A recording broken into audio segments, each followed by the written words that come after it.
Buenos días.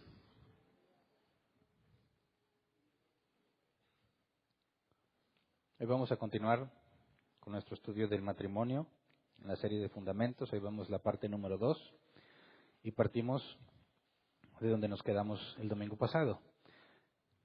El enfoque del domingo pasado era estudiar el diseño original del matrimonio. Seguimos el ejemplo de Jesús, analizando el diseño original del matrimonio para tener una base de comparación.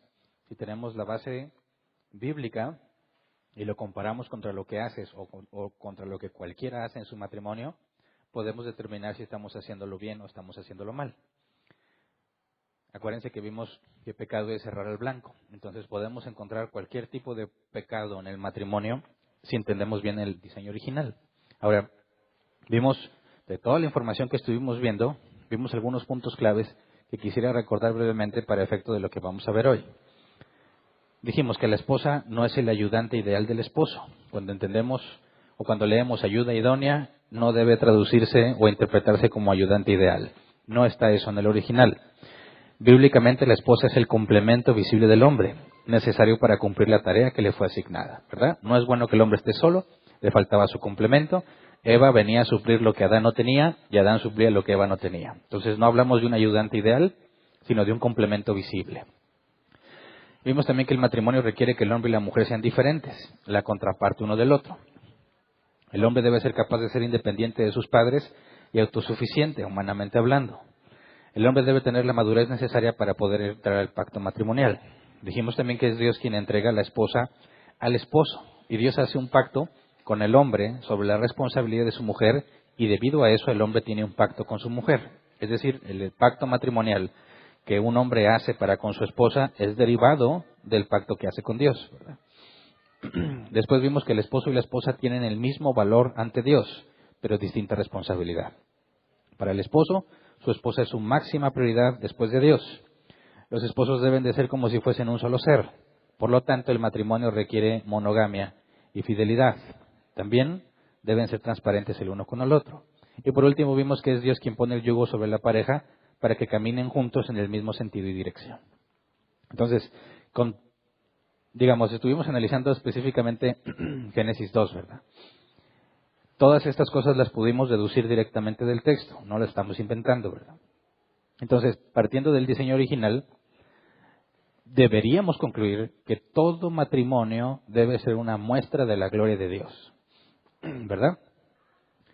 Si viviéramos el matrimonio según el diseño original, todo mundo, cuando viese su matrimonio, cada uno de los casados, ¿verdad? Cuando ven a su matrimonio, tendrían que recordarse a sí mismos por cómo viven, por cómo es su matrimonio, que Dios es bueno, que Dios es sabio. El problema es que muchos matrimonios, cuando se ven a sí mismos, en lugar de concluir que Dios es bueno y es sabio, concluyen que más que ser la gloria, darte una muestra de la gloria de Dios, te da una muestra o un adelanto del infierno.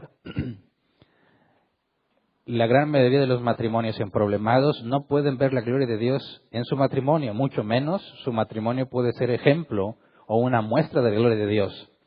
Más bien como una tortura constante. Qué difícil debe ser vivir en una tortura constante cada día de tu vida mientras estás casado. Pero ese no es el diseño original, ¿verdad? Entonces, cuando vemos que los matrimonios no reflejan la gloria de Dios como debían reflejarla, debemos comprender que hay una causa, ¿verdad? Y lo que estuvimos analizando a grandes rasgos el domingo pasado es que el problema no está en la institución del matrimonio, sino en las personas.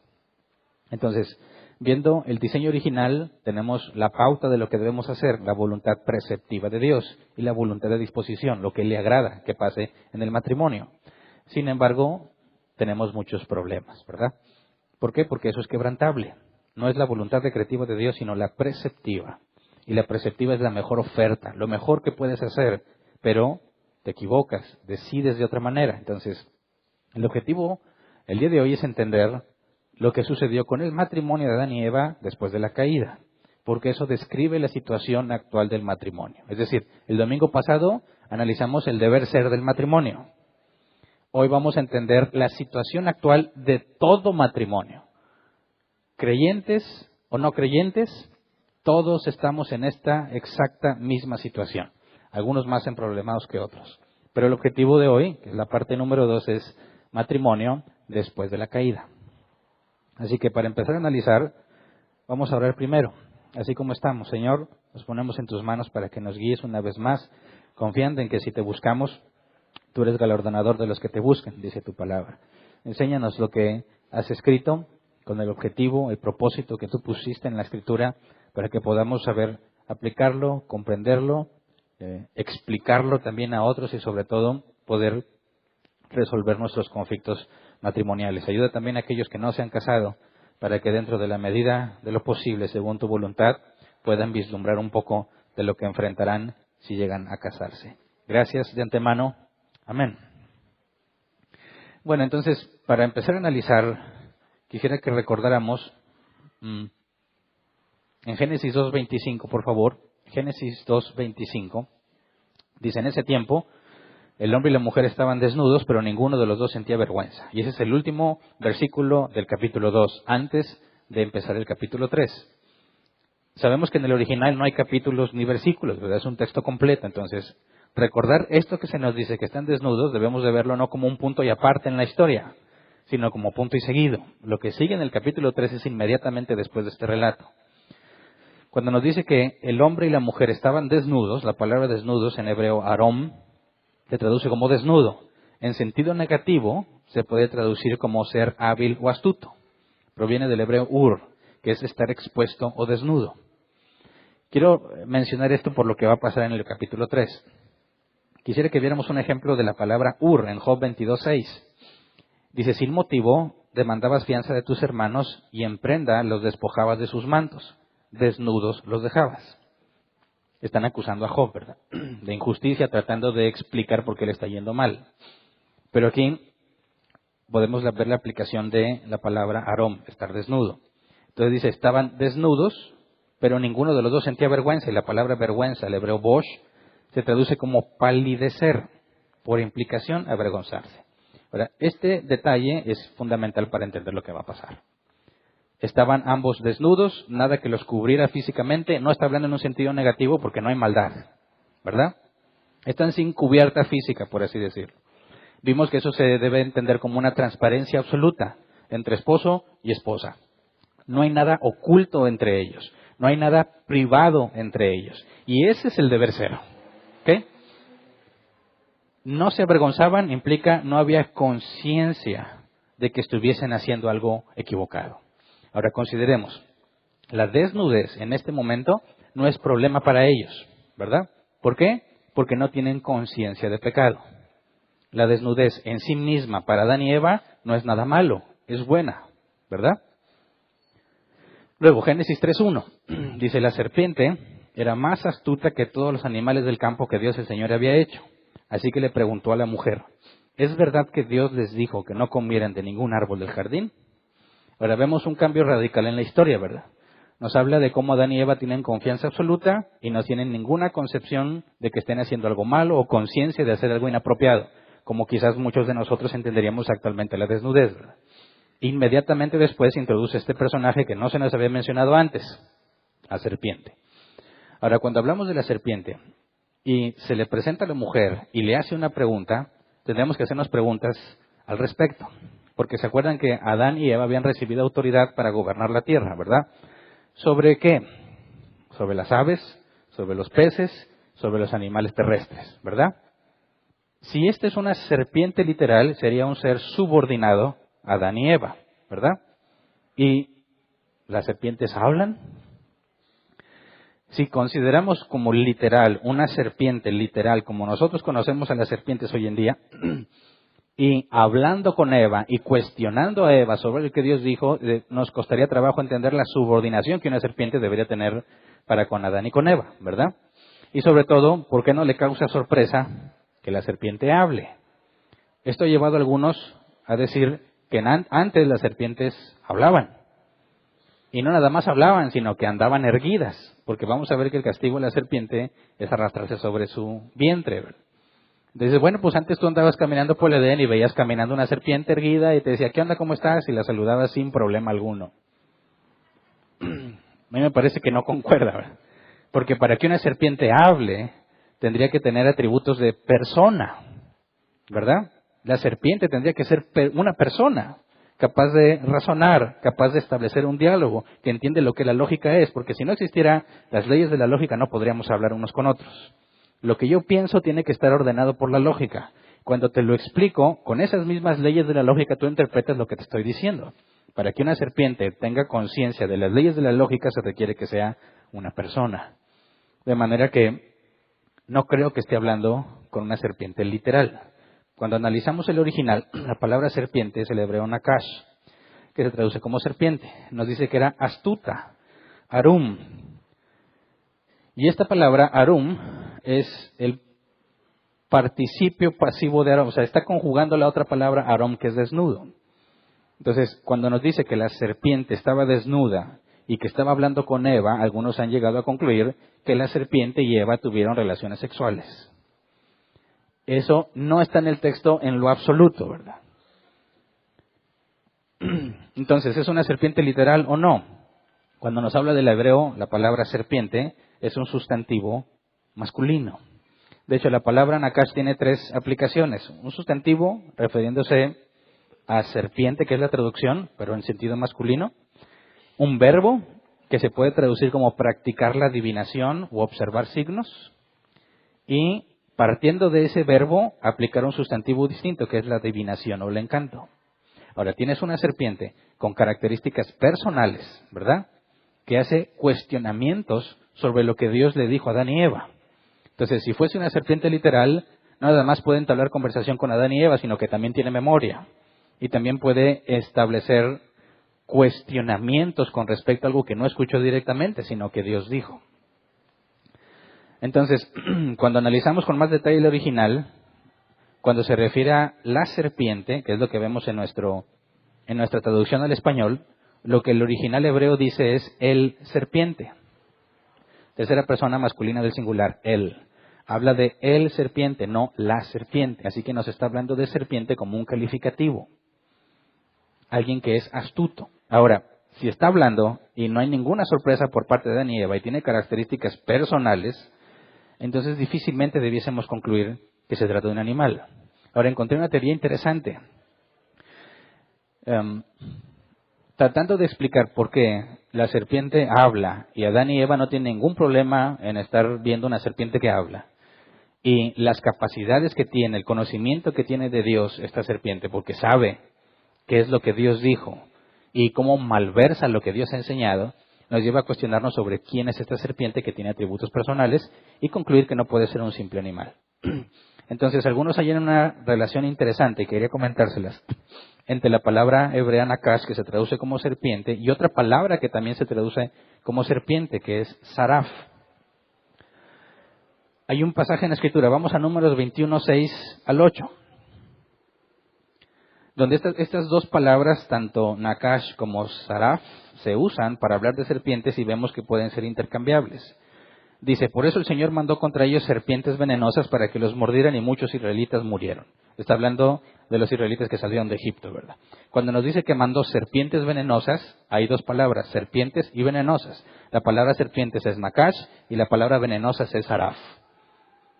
Y luego dice el versículo 7, el pueblo se acercó entonces a Moisés y le dijo, hemos pecado al hablar contra el Señor y contra ti. Ruégale al Señor que nos quite estas serpientes. Y ahí la palabra serpientes es nakash. Dice, Moisés intercedió por el pueblo y el Señor le dijo, hazte una serpiente y ponla en un asta. Todos los que sean mordidos y la miren vivirán. Y aquí esta última palabra, serpiente, es saraf. Entonces podemos ver que en las mismas líneas, 3 versículos contiguos, se utilizan las 2 palabras refiriéndose a serpiente y luego intercambian una por la otra. El pueblo le dice que Moisés le ruegue a Dios para que le quite las serpientes. Y Dios le dice, hazte una serpiente de bronce. Y las palabras nakash y saraf son intercambiables. ¿Por qué es interesante esto? Porque, ¿conocen la palabra serafín? Serafín es el plural de saraf. Entonces, cuando se nos describe en Isaías 6:2, dice, por encima de él había serafines, cada uno de los cuales tenía 6 alas. Con 2 de ellas se cubrían el rostro, con 2 se cubrían los pies y con 2 volaban. La palabra serafines es el plural de saraf. De hecho, si tú buscas otra definición de la palabra seraf, te va a poner que es un ser celestial. Y estos seres celestiales que están con 6 alas, volándose y cubriéndose, nos da también información más adelante Apocalipsis con respecto también a los querubines. Entonces, estos son entes personales. Entonces, cuando nos habla de Nakash, que puede ser intercambiado por Seraf, podría estar hablando con uno de estos seres. Ahora, ¿qué hace uno de esos seres ahí? Y si tú ves a un ser con 6 alas, ¿no te sorprenderías igualmente qué es eso? Bueno, recordemos la característica de estos seres. Están siempre en la presencia de Dios. ¿Dónde moraba Dios al principio?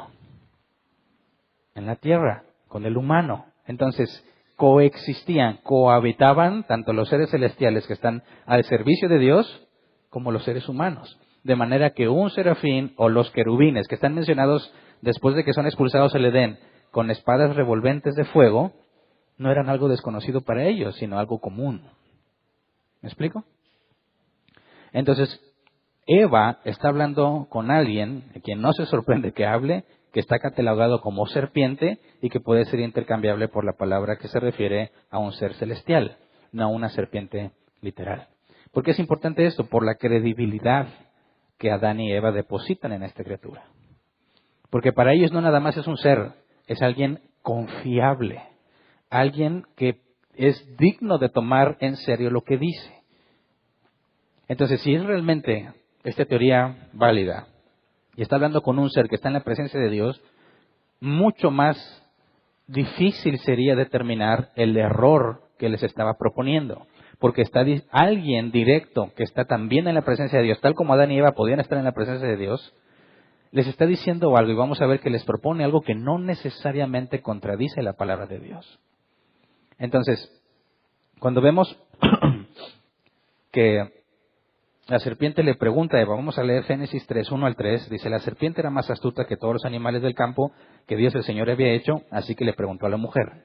Ahora, cuando leemos aquí animales, la palabra hebrea se puede traducir como animal o ser vivo. Entonces, no necesariamente está hablándonos de un animal, sino de un ser vivo. Entonces dice, es verdad, este serpiente le pregunta, ¿es verdad que Dios les dijo que no comieran de ningún árbol del jardín? Versículo 2, podemos comer del fruto de todos los árboles, respondió la mujer. Pero en cuanto al fruto del árbol que está en medio del jardín, Dios nos ha dicho, no coman de ese árbol, ni lo toquen, de lo contrario morirán. Ahora, hay muchas cosas que me voy a brincar de estos textos porque ya las analizamos en Génesis. Y luego también las analizamos, bueno, ya hace como 2 años. Entonces, la más reciente es cuando empezamos con Génesis, ¿verdad? Entonces, no voy a enfocarme tanto en lo que está pasando, sino en la perspectiva del matrimonio. Cuando le dice Eva que Dios había dicho, no coman de ese árbol, ni lo toquen, de lo contrario morirán, vemos que esta información no coincide con lo que Dios le dijo a Adán. Hay datos agregados o información agregada. Cuando pone la frase ni lo toquen, esa no fue dicha por Dios, no está en la Escritura. Eso es algo que muy probablemente Eva agregó a la instrucción. Ahora recordemos también que Eva no estaba presente cuando Dios le dio instrucción a Adán, porque todavía no había sido creada, ¿verdad? Entonces, serpiente se acerca con alguien que no tiene la información de primera mano, sino que la recibió por medio de otro, por medio de Adán, y cuestiona esa información. ¿Es cierto que Dios les dijo que no coman de ningún árbol? Génesis 2:9 nos dice, Dios el Señor hizo que creciera toda clase de árboles hermosos, los cuales daban frutos buenos y apetecibles. En medio del jardín hizo crecer el árbol de la vida y también el árbol del conocimiento del bien y del mal. Así que de estos textos tenemos 3 tipos de árboles, ¿verdad? El árbol de la vida, el árbol del conocimiento del bien y del mal, y los demás, que era toda clase de árboles hermosos, los cuales daban frutos buenos y apetecibles. Entonces la pregunta de serpiente ¿es cierto que no puedes comer ningún árbol? Es claro que no es cierto, ¿verdad?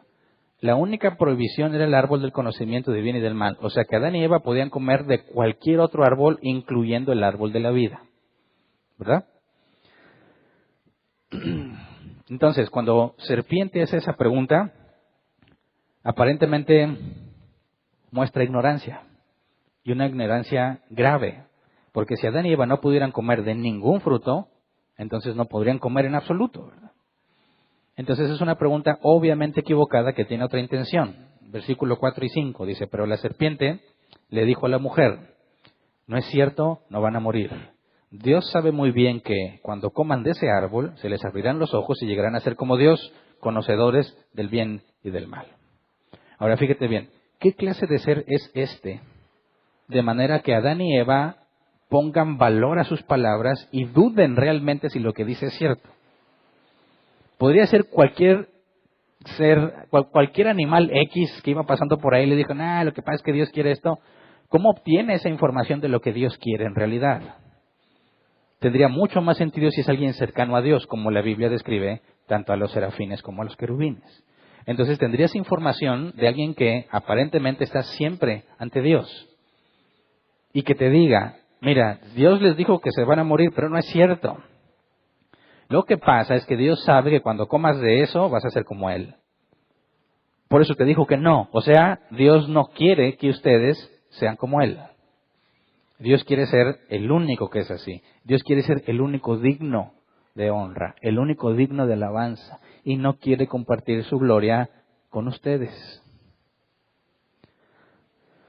Entonces, la cuestión está, ¿pensabas que Dios te prohibió eso porque quiere tu bien? No, no por tu bien, sino para mantenerte así. De manera que deposita una profunda desconfianza en el carácter de Dios. ¿Me explico? Entonces, cuando nos dice que la serpiente era astuta, según el diccionario, la palabra astuta, habilidad, diccionario de nuestro idioma, sutileza, habilidad para engañar o evitar el engaño y lograr un objetivo, podemos ver que entonces alguien que es hábil para eso, es difícil encontrar el error en sus palabras. Requieres tener una información confiable, fidedigna, de primera mano, para poder determinar si lo que alguien te está diciendo, supuestamente cercano a Dios, es verdadero.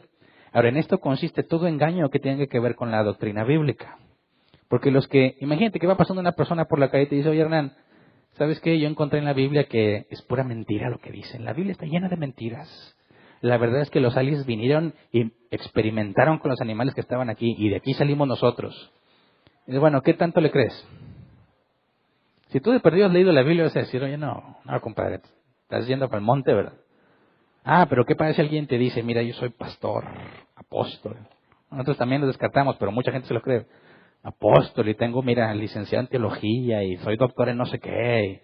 Muchos que se dicen doctor, ni siquiera son doctor, hicieron algo en internet, pagaron una escuela extraña de internet y le dieron su doctorado, ¿verdad? Pero a todo el mundo le dice que son doctores. Dice, mira, yo, con todo mi conocimiento te digo, la Biblia tiene muchos errores. Y entonces las personas dicen, caray, porque si él lo dice, que sabe más que yo, probablemente es cierto. ¿Verdad? Entonces, ¿qué clase de ser es serpiente que viene y les dice semejante cosa y estos dicen, oye, esto hay que tomarlo en serio? Porque no conocemos mucho a Dios que digamos, ¿verdad? Y qué extraño que no quiere que comamos de ese árbol. ¿Cuál sería el beneficio de comer de ese árbol? Que vamos a ser como Él. Recordemos que Adán y Eva eran seres subordinados, ¿verdad? A Dios. Cuando les dice que gobiernan la tierra, se excluye lo que no pueden gobernar. Pueden gobernar las aves, los peces, los animales terrestres, pero no estos seres celestiales. A ningún ser celestial. Entonces dicen, si tú comes de ese árbol, lo que realmente va a pasar es que vas a ser como Dios. Ahora, Dios es quien definió la prohibición de lo que pueden hacer y delimitó sobre qué cosas pueden gobernar. De manera que el que establece las leyes es Dios. Si le dice Satán, serpiente, Adán y Eva, tú vas a ser como Dios, eso tiene una implicación. Yo voy a definir mis propias reglas. Yo voy a hacer lo que yo quiera y no tengo que rendir cuentas a nadie. Y si tú lees el libro de los jueces, así vivía la gente. Cada quien hacía lo que mejor le parecía, ¿verdad? Cualquiera que no sea un hijo de Dios hace lo que mejor le parezca. Entonces, la invitación de serpiente a Adán y Eva es, sean autónomos. La palabra, en este caso, nomía, tiene que ver con ley. Entonces, tú haz tus propias leyes, tú haz lo que tú consideres. Tú defines qué es bueno y qué es malo y no tienes por qué estar sujeto a Dios. Ese es el punto esencial de la invitación que Satanás les hace. Ahora recordemos las palabras de Dios en Génesis 2, 16 al 17.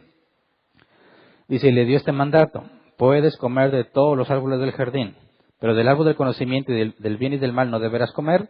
el día que de él comas, ciertamente morirás. Cuando analizas el original, árbol, el hebreo, et, se traduce como árbol o madera, conocimiento. Viene la palabra que es conocimiento, premeditación, habilidad, viene de la raíz yada, que se traduce como conocer por experiencia. La palabra bien se traduce como placentero o agradable. La palabra mal es lo opuesto, maldad, angustia, miseria, calamidad. Cuando dice ciertamente morirás, la palabra hebrea se traduce como ser digno de muerte. Ser digno de muerte. No necesariamente que en ese instante se iba a morir, sino que sería acreedor de la sentencia de muerte. Entonces, el acuerdo con Adán, que Dios estableció con Adán, la ley que le impuso es, el día que comas de ese árbol, vas a experimentar todo lo opuesto a lo que yo soy. Y vas a morir. Todo lo que Dios había hecho, vimos en el capítulo 1, todo era bueno. Todo, absolutamente todo. Pero si comes de ese árbol, vas a conocer algo que nunca antes habías conocido. La ausencia de Dios. Nosotros, los cristianos, definimos como bueno todo aquello que va de acuerdo a la naturaleza de Dios. Y malo todo aquello que es opuesto a la naturaleza de Dios. ¿Por qué mentir es malo? Porque Dios no miente. ¿Por qué robar es malo? Porque Dios no roba. Lo opuesto a la naturaleza divina, eso es lo malo. Entonces, la propuesta de Satán es, independízate de Dios. Lo bueno y lo malo va a depender de lo que tú quieras definir. ¿Me explico? Ahora, estos dos seres, Adán y Eva, gobiernan sobre gran parte de la creación, ¿verdad? Y como quiera, les suena tentador gobernar aún más. ¿Cómo responde Eva? Génesis 3:5. Dice, la mujer vio que el fruto del árbol era bueno para comer y que tenía buen aspecto y era deseable para adquirir sabiduría, así que tomó de su fruto y comió, luego le dio a su esposo y también él comió. Entonces, características del proceso que Eva tuvo que vivir para decidir comer es, vio que el árbol era bueno para comer, se veía bien, ¿verdad? Tenía buen aspecto y era deseable para adquirir sabiduría. Ahora, ¿de dónde viene la sabiduría? ¿De Dios o del mundo? Pero en el principio no había sabiduría del mundo, ¿verdad? Solamente sabiduría que viene de Dios. Entonces, cuando dice es deseable para alcanzar sabiduría, está diciendo alcanzar conocimiento que aplicas independiente de Dios. No tienes que esperar a que Él te enseñe. No tienes que esperar a que Él te dé la sabiduría. La vas a adquirir de otra manera. Así que es una total independencia de Dios. Hacer las cosas bajo su propio criterio. Y de hecho eso es lo que la mayoría de los ateos piden, ¿no? Mira, yo no me meto con Dios, que Dios no se meta conmigo. A mí nadie me va a decir lo que yo tengo que hacer. Yo soy libre para hacer lo que yo quiera. En eso consiste la tentación. Yo puedo definir qué es bueno, qué es malo, hago lo que creo que es mejor para mi vida. Y ese es el problema de muchos matrimonios. Cuando tienes un matrimonio emproblemado, cada quien está esperando que el otro haga lo que él considera que debe de hacer, ¿verdad? No están sujetos a un estándar. No están sujetos a lo que Dios dice. No, es que yo considero que porque hiciste eso ahora debes hacer esto. Yo considero que no debiste haber hecho eso. A mí no me gusta que hagas eso. Ok. ¿Cómo vamos a ponernos de acuerdo en el matrimonio si quieren ser autónomos? Si cada quien define qué es bueno y qué es malo para él, ¿cómo vas a hacer que el otro sea como tú esperas que sea? ¿Cómo vas a poder trabajar en conjunto si cada quien quiere hacer lo que considera mejor? Oye, vienes del trabajo, ¿por qué llegas tan tarde? Bueno, es que me tuve que quedar a trabajar. ¿Pero por qué no me avisaste? ¿Por qué no tengo que avisarte? Tú tienes la obligación de avisarme, yo no tengo por qué avisarte nada. Y ahí está el problema. Autonomía, ¿verdad? Ahora, si el matrimonio, como vimos el domingo pasado, es un yugo, es la yunta que se le pone a dos animales, por no decir bueyes, y cada quien quiere ser autónomo, ¿cómo le vas a hacer para avanzar? Por eso hay matrimonios que tienen muchísimos años estancados en los mismos problemas. Porque llegó un momento en el que aunque tienen el yugo, ya no caminan juntos, cada quien camina para su lado y no avanzan. Fíjate bien, le está diciendo Satán a Eva, ahorita vemos si estaba Adán ahí, ¿verdad? Tú vas a hacer lo que tú quieras. Tú defines lo que debe de ser. Y Eva dice, a ver, el árbol está bueno, se ve sabroso. Es de los que puedo comer. Y me va a dar otra forma de adquirir sabiduría que no depende de Dios. Yo voy a poder definir lo que yo quiera. Y aunque para muchos ese es el mundo ideal, es eso precisamente lo que tiene el mundo en la ruina. Que cada quien hace lo que mejor le parece. Entonces, en términos del matrimonio, dice la traducción en lenguaje actual, ese mismo versículo, la mujer se fijó en que el fruto del árbol sí se podía comer y que solo de verlo se antojaba. Esta es como más mexicana esta versión. Sí se podía comer y solo de verlo se antojaba y daban ganas de alcanzar sabiduría. Arrancó entonces uno de los frutos y comió. Luego le dio a su esposo que estaba allí con ella y también él comió. La NBI y la Reina Valera 60, hay una palabra que omiten en la traducción. Cuando dice que le dio a su esposo, les faltó traducir con ella, que estaba allí con ella. Entonces, Adán y Eva estuvieron escuchando todo lo que dijo serpiente. Pero ¿quién fue el primero que se animó? Eva. Vamos a ver que después Pablo dice, es que por culpa de la mujer cayó el hombre. Bueno, pero no nada más de ella, sino que ella fue la primera. Satán les propone a los dos, como ven, se independizan de Dios. Créanme a mí. Les está proponiendo, ¿de qué bando estás? ¿Del de Dios o el mío? ¿Le crees a Dios o me crees a mí? ¿Y qué está planeando Eva? A mí se me hace que este cuate es confiable. Mira, sí se ve que sabe. Y esto Dios se me hace sospechoso. Y a mí sí me pone la duda de por qué Dios no quiere que comamos de ese árbol. Ella es la primera que contempla la posibilidad de revelarse a Dios y asociarse con serpiente. Así que ella come. Nadie dijo que era una manzana, ¿verdad? Come y dice, no, es que por eso los hombres la tenemos aquí. Nada que ver con la Biblia eso, ¿verdad? Come del fruto. Y dice, y le da a su esposo que está con ella.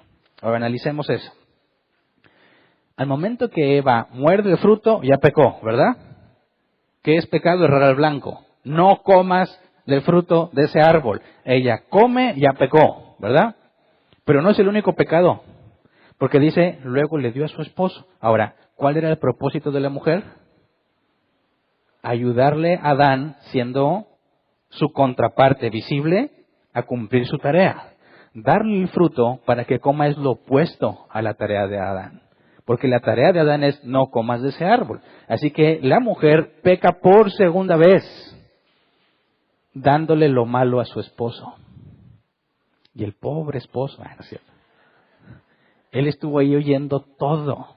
Ahora piensa, si le da a su esposo, algunos, incluso vi algunos comentarios que decían, Adán no estaba allí, no estaba. Él llegó tranquilamente y le dijo a su esposa, mira, ¿cómo ves? Pruébala. Dijo, pero ¿qué es? Ese fruto prohibido. Santo Padre.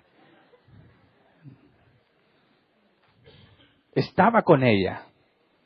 Escuchó todo. Sería muy extraño pensar que si son uno solo, ¿verdad? Y ahí no hay ningún problema. Ellos son transparentes el uno con el otro.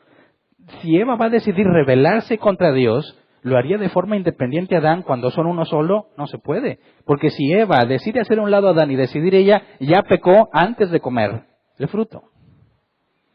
Así que tenían que estar los dos allí. Los dos escucharon. Ahora, en cuanto Eva muerde y le da a Adán, ¿Eva está consciente de las consecuencias o no? Es muy fácil decir, pues sí, porque ya la mordió. Qué mala que... A ver, caray. A ver, ¿tú también? ¿Alguna vez te ha pasado eso? Que tú hiciste algo malo y hay más gente ahí, pero no quieres ser el único y buscas a quién más embarrar. No se hagan, que yo sé que sí. ¿Cómo no? Cuando tú haces algo y la riegas y todo, ándale, tú también, ¿verdad? No porque quieras que él se sienta bien, sino porque no quieres ser el único. Entonces, eso está pasando con Eva. Eva muerde y se siente mal y le dice, ándale. Machito, ándale, yo ya le di, no te va a pasar nada. No. ¿Por qué? Porque lo que nos dice a continuación es que los ojos le fueron abiertos, pero hasta que Adán comió. Entonces lo interesante aquí es que Eva está pecando y aún no tiene conciencia de este segundo pecado. Eso indica necesariamente que fue casi inmediato lo que comieron, o sea, el tiempo que pasó entre que comió Eva y comió Adán. Porque lo que comparten los dos es el deseo de rebelarse.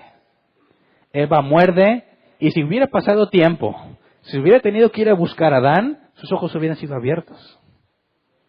Ella muerde y le da a su esposo y él también muerde. Entonces, los ojos le son abiertos. Pero Eva ya lleva 2 pecados. Pobre de Adán, nomás lleva uno. No se crea.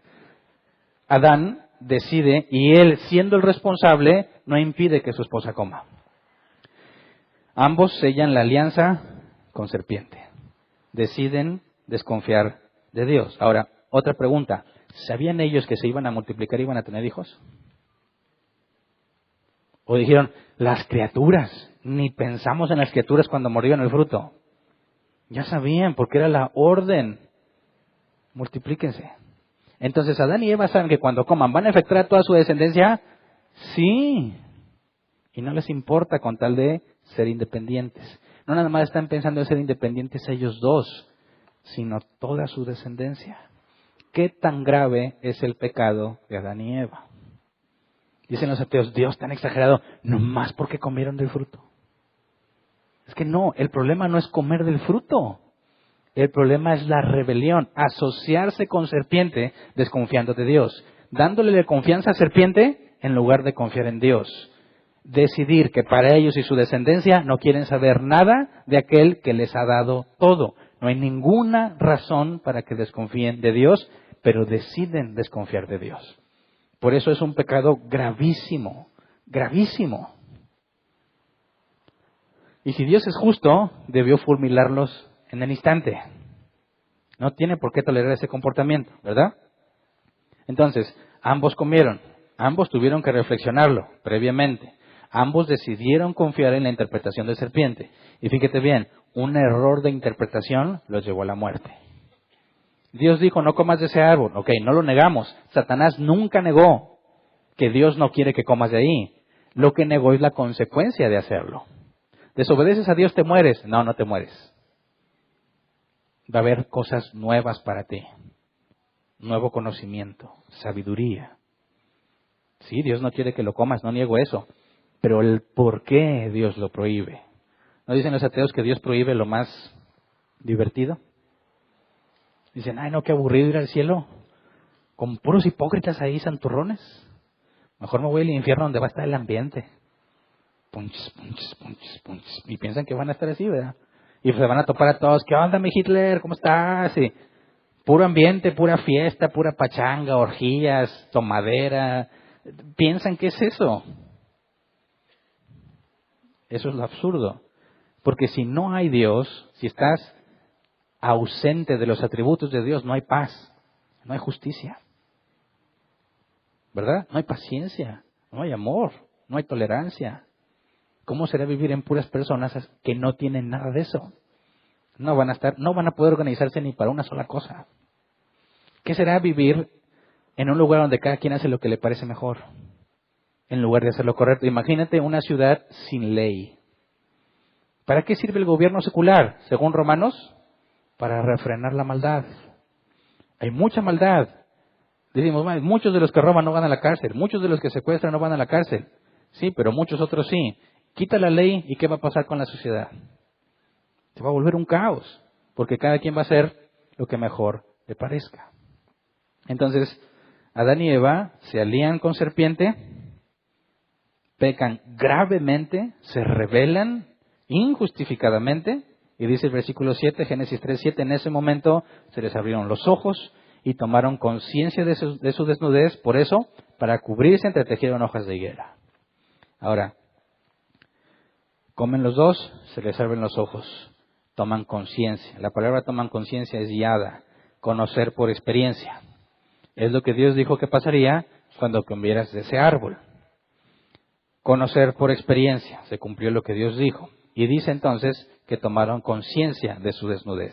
Fíjate bien, la desnudez es la misma, pero ahora hay un sentido distinto de conciencia de esa desnudez. Es decir, la desnudez no es el problema.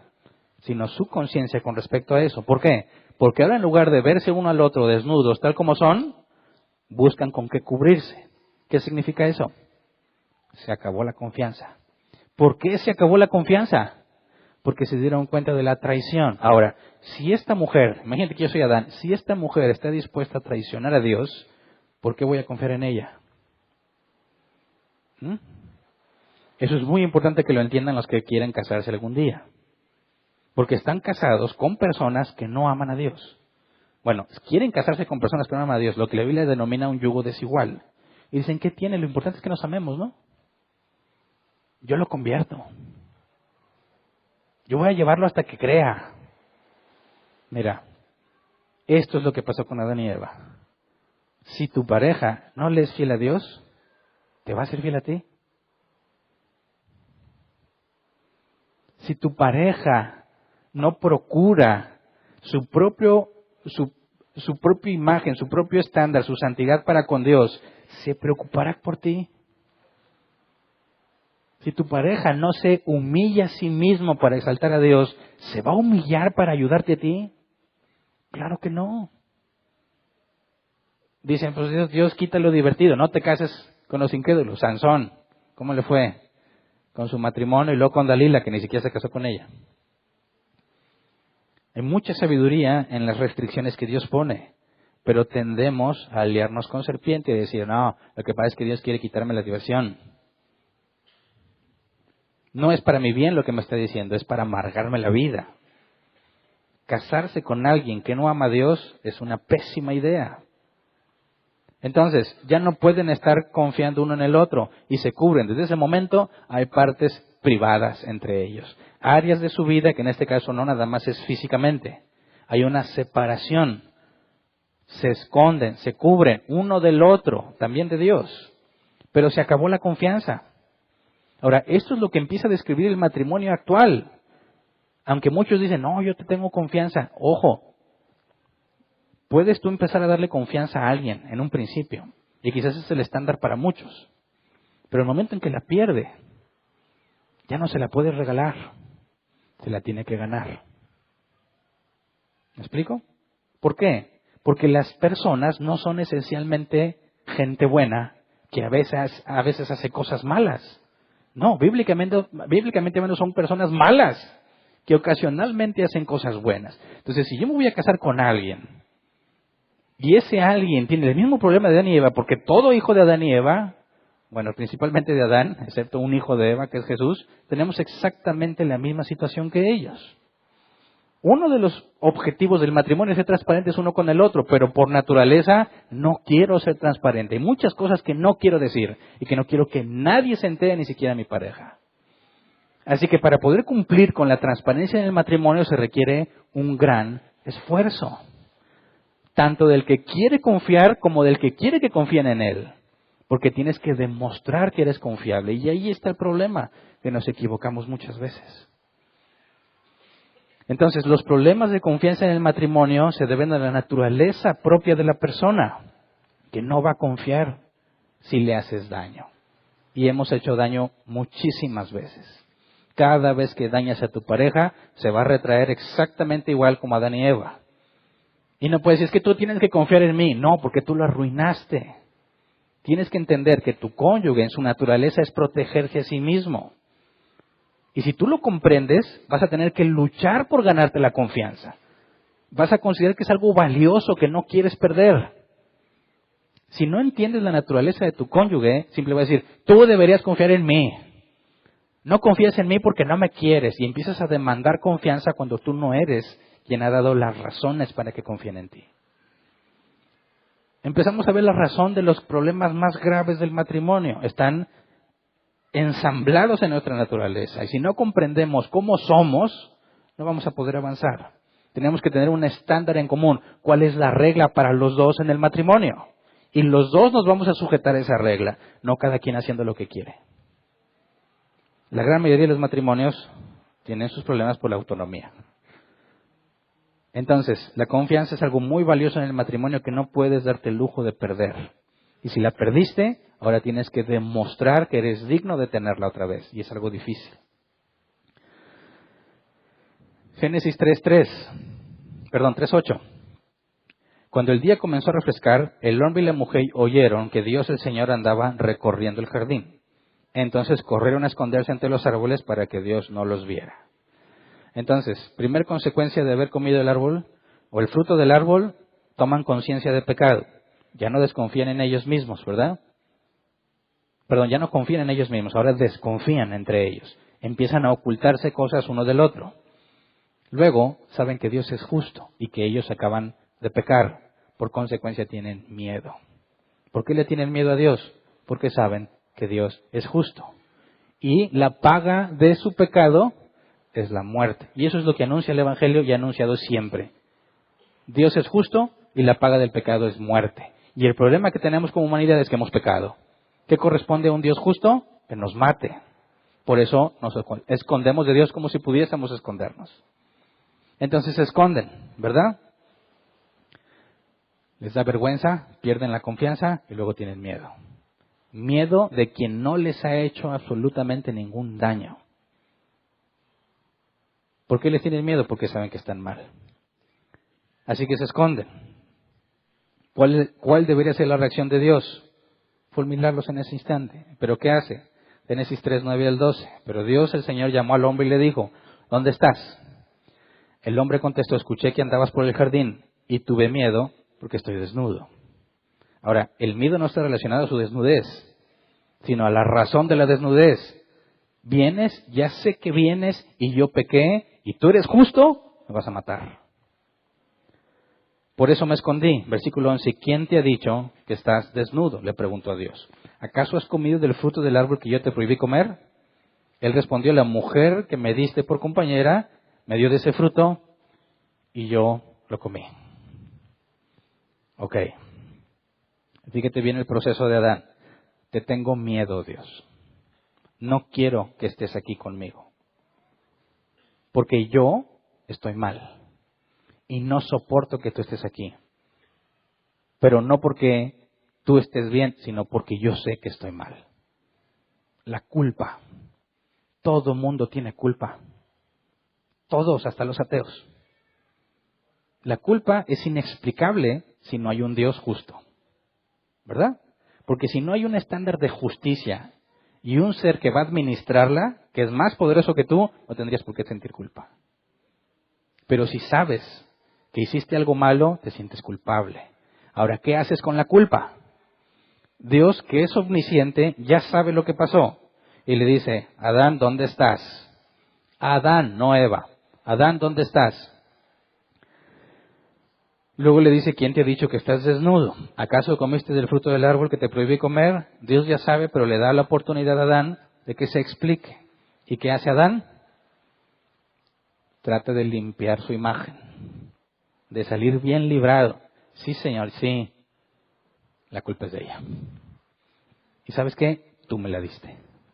Así que en última instancia, ¿quién tiene la culpa? Dios. Y tú eres omnisciente, ¿para qué me la das? Ahora, lo más curioso de esto es que cuando tratas a matrimonios emproblemados y le preguntas, a ver, en tus propias palabras, ¿cuál es el problema? ¿Qué crees que dicen? Esta mujer. Fíjense bien, quien haya estado conmigo hablando sobre temas de matrimonio se van a dar cuenta que yo siempre le pregunto primero al hombre, ¿dónde está el problema? Ah, exactamente esto. ¿Por qué? Porque está en tu naturaleza. Es un instinto. Hiciste mal, tienes toda la evidencia de que estás mal. No puedes negar que estás mal, pero sí explicar por qué estás mal. Y si explicas que no es culpa tuya, tú te conviertes en víctima y puedes salir bien librado. Adán, ¿comiste tú la mujer que me diste? Ok, Eva, Génesis 3:13. Entonces el Señor le pregunta a la mujer, ¿qué es lo que has hecho? ¿Qué hace? Lo mismo, la serpiente me engañó y comí. Ambos se ven a sí mismos como víctimas. Un matrimonio que tiene problemas tiene precisamente eso en cada una de sus partes. Se ven como víctimas. Yo llego bien cansado del trabajo, ¿y qué hace esta mujer? Nomás está esperando que llegue, y si hay niños, órale, te avientan los huercos, y déjame, te paso el reporte. No, hombre, mira, este hizo esto lo otro, ya no hay esto, ya no lo otro, el lavabo no jala. Oye, yo vengo bien cansado, no me importa, yo estoy todo el día aquí encerrada con estos niños. Ponte en mi lugar. ¿Cómo vas a reaccionar después de ya salir del trabajo? Vengo bien cansado, voy a llegar a la casa y ¿qué me espera? Por eso yo he conocido muchísimas personas que dicen, ya salimos, ¿qué onda? ¿Ya te vas? No, voy a ir allá a otro mandado, voy a llegar a otra parte, no, voy con el compadre, voy con el amigo, ¿por qué no llegas a tu casa? No, hombre, ¿para qué llegar con esa señora? Nomás tiene puros problemas y quejas. La naturaleza de Adán. ¿Dónde está el problema? En esa vieja, ¿verdad? Amargada. No valora todo el esfuerzo que yo hago por ella. No se pone a pensar que yo llego cansado. Qué distinto sería que yo llegue, ¿cómo estás, mi amorcito? Un masajito, a ver, saca las patas. Ay, saca los pies y dale, masaje. Lo que quieres, un cafecito, una coquita, cerveza no te van a dar porque es cristiano, ¿verdad? Ya te tengo la cena. Oye, los niños, no te preocupes, ya los dormí. No ves, te prendo la televisión para que veas tu programa favorito. Y dicen, ándale, qué diferente sería la vida así. Si ella estuviera consciente de todos los sacrificios que yo hago por ella. Nuevamente, ¿dónde está el problema? En ella. ¿Verdad? Pregúntale a la mujer, ¿qué va a decir? Él se la pasa afuera todo el día. Él no sabe lo que es batallar aquí. Qué fácil, hoy que voy a la junta y luego me voy a comer. Ay, aquí que el hueco que se zurró, hay que cambiar el pañal y me embarró el sillón. Y luego hay que trapear, está la casa hecha un mugrero, van a venir a visitarme, qué vergüenza, no tengo tiempo para mí. Digo, yo lo he visto a las mamás, y yo lo viví porque también estaba en la casa con los niños. Quieres ir al baño y el niño no te suelta, ¿verdad? Yo me acuerdo que tienen que encontrar está descuidado, córrele al baño. Ya, mamá, y te quedas en absoluto silencio, ¿verdad? Para ver si se va el depredador, ¿verdad? Entonces, el esposo que se va, allá se distrae. Habla con seres humanos racionales. Y cuando estás con tus niños, pues al nivel de los niños, te las pasas viendo puros programas de niños y lo que quieres es hablar con alguien que piensa como tú. ¿Verdad? Tú estás allá afuera. Yo quiero salirme. Aquí estoy encerrado todo el día. ¿Por qué no piensas en mí? Qué distinto sería que tú llegaras y dijeras, a ver, échame al huerco, échame esto, vete a pasear con tus amigas. Dice, qué vida tan distinta sería esa. Si él entendiera todo lo que yo hago aquí. Y es exactamente el mismo patrón. ¿Dónde está el problema? En ese viejo libertino que no entiende todo lo que yo hago aquí en la casa. ¿Verdad? Agrégale que cada vez que se dañan se tienen menos confianza. ¿Cuándo se va a arreglar? Nunca. Nunca. Oye, pero yo oro todos los días. ¿Y eso qué? ¿Y eso qué? Las cosas no suceden por magia. Dios puede hacer milagros, sí, pero Dios no soluciona lo que Él ha escrito que tú debes solucionar. Dios hace lo que es imposible para nosotros, pero lo que te ha ordenado que hagas tú, lo vas a hacer tú.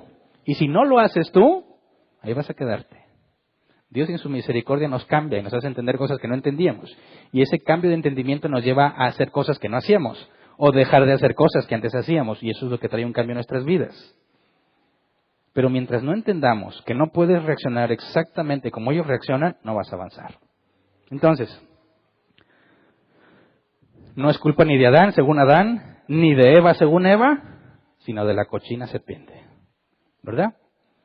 A la serpiente no le dan oportunidad de decir nada, ¿verdad? Yo siempre me imagino que la serpiente estaba viendo a Adán, y luego a Eva, y luego viene para mí, y luego y ni le preguntaron, ¿verdad? Versículo 14 y 15, Dios el Señor dijo entonces a la serpiente, por causa de lo que has hecho, maldita serás entre todos los animales, tanto domésticos como salvajes. Te arrastrarás sobre tu vientre y comerás polvo todos los días de tu vida. Pondré enemistad entre tú y la mujer, y entre tu simiente y la de ella. Su simiente te aplastará la cabeza, pero tú le morderás el talón. Y aquí también es sorprendente porque no lo exterminó de inmediato. Ni a Adán, ni a Eva, ni a serpiente. Hasta este punto no tendríamos información para entenderlo, pero como conocemos la Escritura, y nos dice la Escritura que Jesús fue crucificado por medio de hombres malvados, ¿Por qué tenía que estar este ser malvado vivo? Para que se cumplieran los planes y propósitos de Dios. Pero él no le tiene la misma misericordia que le tuvo a Adán y Eva, ¿verdad? Entonces, la serpiente queda humillada, pierde su posición, donde quiera que hubiera estado. Si era uno de estos seres celestiales que estaba en la presencia de Dios y ministraba a Dios, pierde esa posición, ahora queda bajo humillación. Sin embargo, la Escritura nos enseña que es el príncipe de este mundo, ¿verdad? Así que recibió el control de la tierra, que está bajo maldición, y un día se le va a quitar el reino. Por eso los demonios le decían a Jesús: Jesús, ¿has venido a juzgarnos antes de tiempo? Porque ya saben que tienen un tiempo establecido donde ellos van a controlar.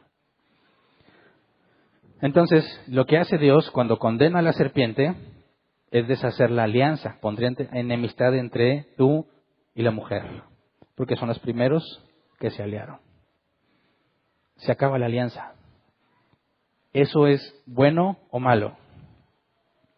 Eso es un acto de enorme misericordia, porque está haciendo una separación entre Eva y Satán. O sea, ustedes que se aliaron, no más, son enemigos. Eso es bueno para Eva, porque va a estar apartada de esas cosas. Número 1. Número 2. Génesis 3, 16 al 19. A la mujer le dijo: multiplicaré tus dolores en el parto, y darás a luz tus hijos con dolor. Desearás a tu marido, y él te dominará.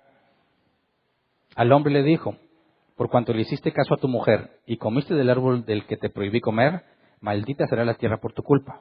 Con penosos trabajos comerás de ella todos los días de tu vida. La tierra te producirá cardos y espinas, y comerás hierbas silvestres. Te ganarás el pan con el sudor de tu frente, hasta que vuelvas a la misma tierra de la cual fuiste sacado, porque polvo eres, y al polvo volverás. Ahora, hay mucho que analizar aquí, pero estamos viendo matrimonio, ¿verdad? Las facetas de una mujer casada: ser esposa y ser madre. La faceta principal del casado: el trabajo.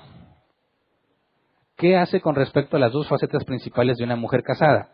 Con dolor vas a dar a luz a los hijos. Te va a doler mucho, muchísimo. Y con respecto a la esposa, dice: desearás a tu marido y él te dominará. Y si ya ves, ahora ella queda dominada, bajo sumisión. Pero hay que analizar el original. La palabra desearás en hebreo se traduce como deseo, pero vamos a ver la aplicación en Génesis 4:7. Dios está hablando con Caín. Dice: si hicieras lo bueno, podrías andar con la frente en alto, pero si haces lo malo, el pecado te acecha, como una fiera lista para atraparte. No obstante, tú puedes dominarlo. Ahora, aquí ¿dónde está la palabra deseo? En te acecha. El pecado te acecha como una fiera. Aquí está hablando con Caín. Después de la maldición del mundo, y ya existe la cadena alimenticia, y ya puede ver animales cazando a otros animales. Adán no tenía esa información. Pero si una fiera salvaje está acechando a otra, ¿para qué la acecha? Para comérsela. Pero antes de comérsela, ¿qué tiene que hacer? Dominarla, someterla para poder comérsela, ¿verdad? ¿Qué es lo que está diciéndole Dios a la mujer cuando le dice: desearás a tu marido? Bajo este contexto, ¿de qué está hablando? De que va a decir: ¡ay, guapote! No, vas a querer dominarlo. Dominarlo. Eso es bien común. Este viejo no hace nada bien, lo tengo que hacer yo. ¿Qué es eso? Dominarlo. Hacer lo que él debería de hacer, porque yo lo hago mejor. Por naturaleza, si la mujer tiene la oportunidad de dominar al hombre, por naturaleza la va a aprovechar. Es su instinto. Está en todas las mujeres. Pero hay otra aplicación. Cantares 7:10. Cantares habla del amor en pareja. Dice: yo soy de mi amado y él me busca con pasión. La palabra busca con pasión es la misma que se usó con la fiera que acecha. Aquí está la parte importante. ¿Qué es lo que va a hacer la mujer para con su esposo? Sí lo va a desear, con pasión, pero también lo va a querer dominar. Y esto es un conflicto serio. ¿La responsabilidad estaba en quién? en Adán, ¿verdad? Fíjate bien, Eva decide tomar la iniciativa, aliarse con serpiente. ¿Por qué? Porque no fue y le dijo a su marido, ¿qué hacemos? Estaban los dos juntos, oyendo. No nos dice ningún registro de conversación entre ellos. Eva es la primera que se avienta. Dice, bueno, ese impulso lo vas a seguir teniendo. No vas a querer tomar en cuenta a tu marido para muchas cosas, vas a querer hacerlas tú.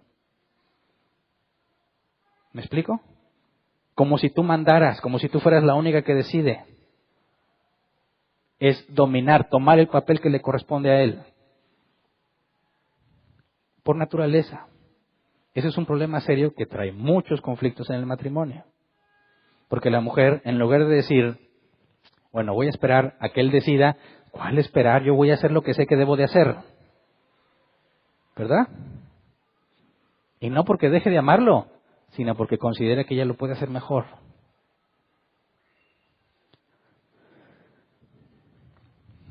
Entonces hay una lucha interna entre tratar de dominar al hombre que tiene sin dejar de amarlo, por naturaleza. Hombres deben de tener mucha conciencia sobre eso. Porque el momento en que ustedes sean negligentes en un área, la mujer, por naturaleza, va a tratar de tomar control de esa área. Hay hombres que se sienten cómodos así.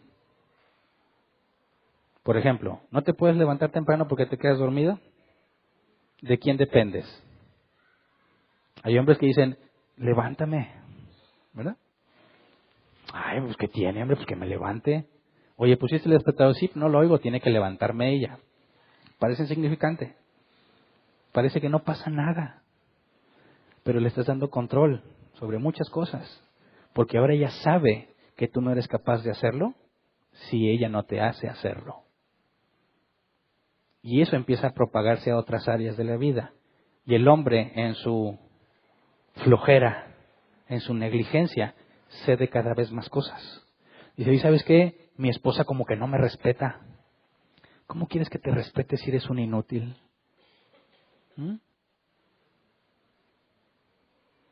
No puedes hacer las cosas bien tú solo, tienes que depender de ella para que las hagas. ¿Eso crees que inspira respeto?